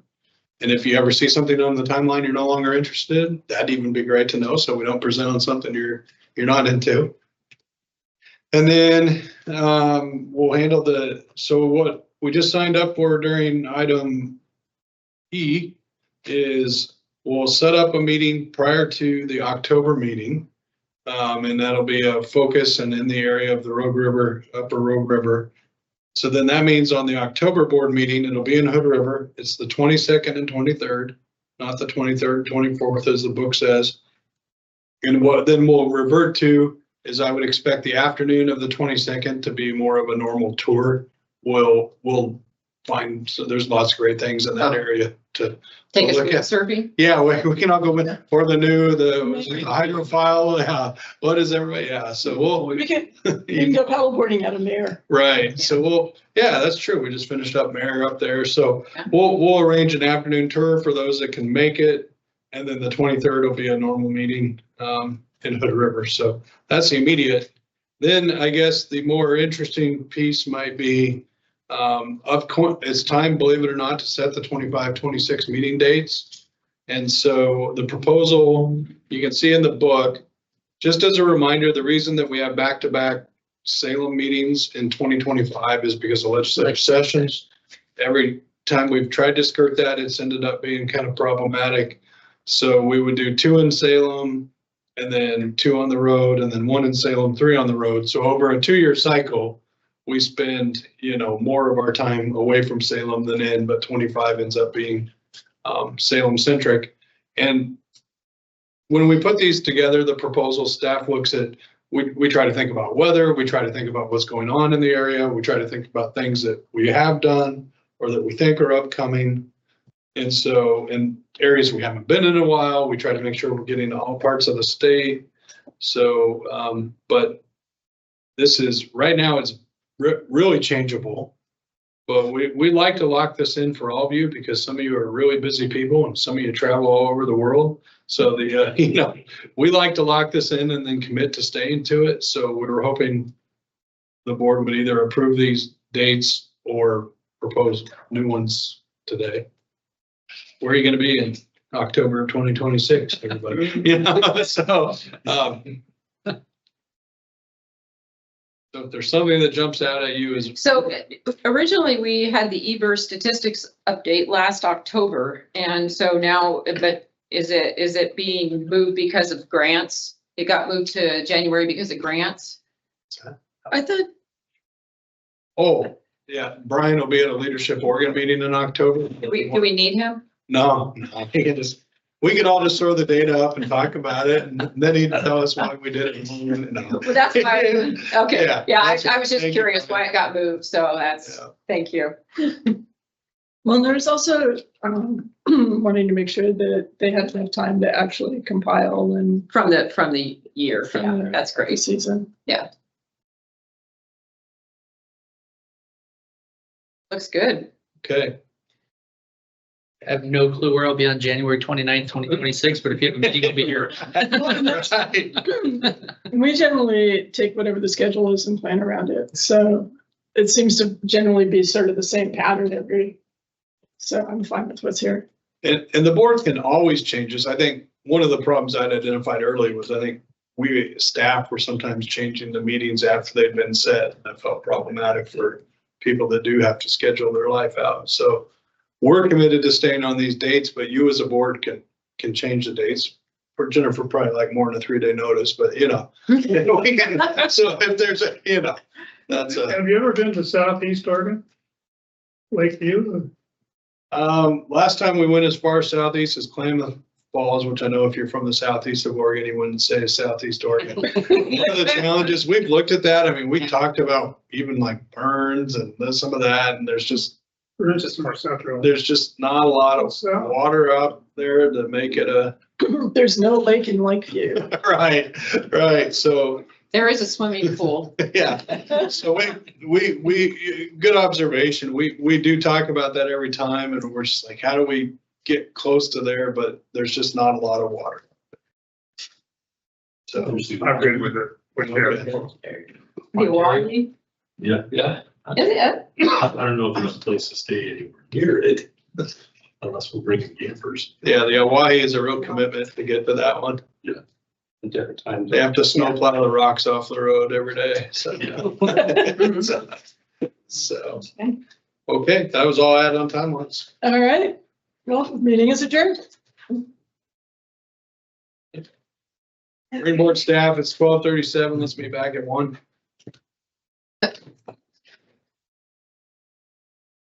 Right.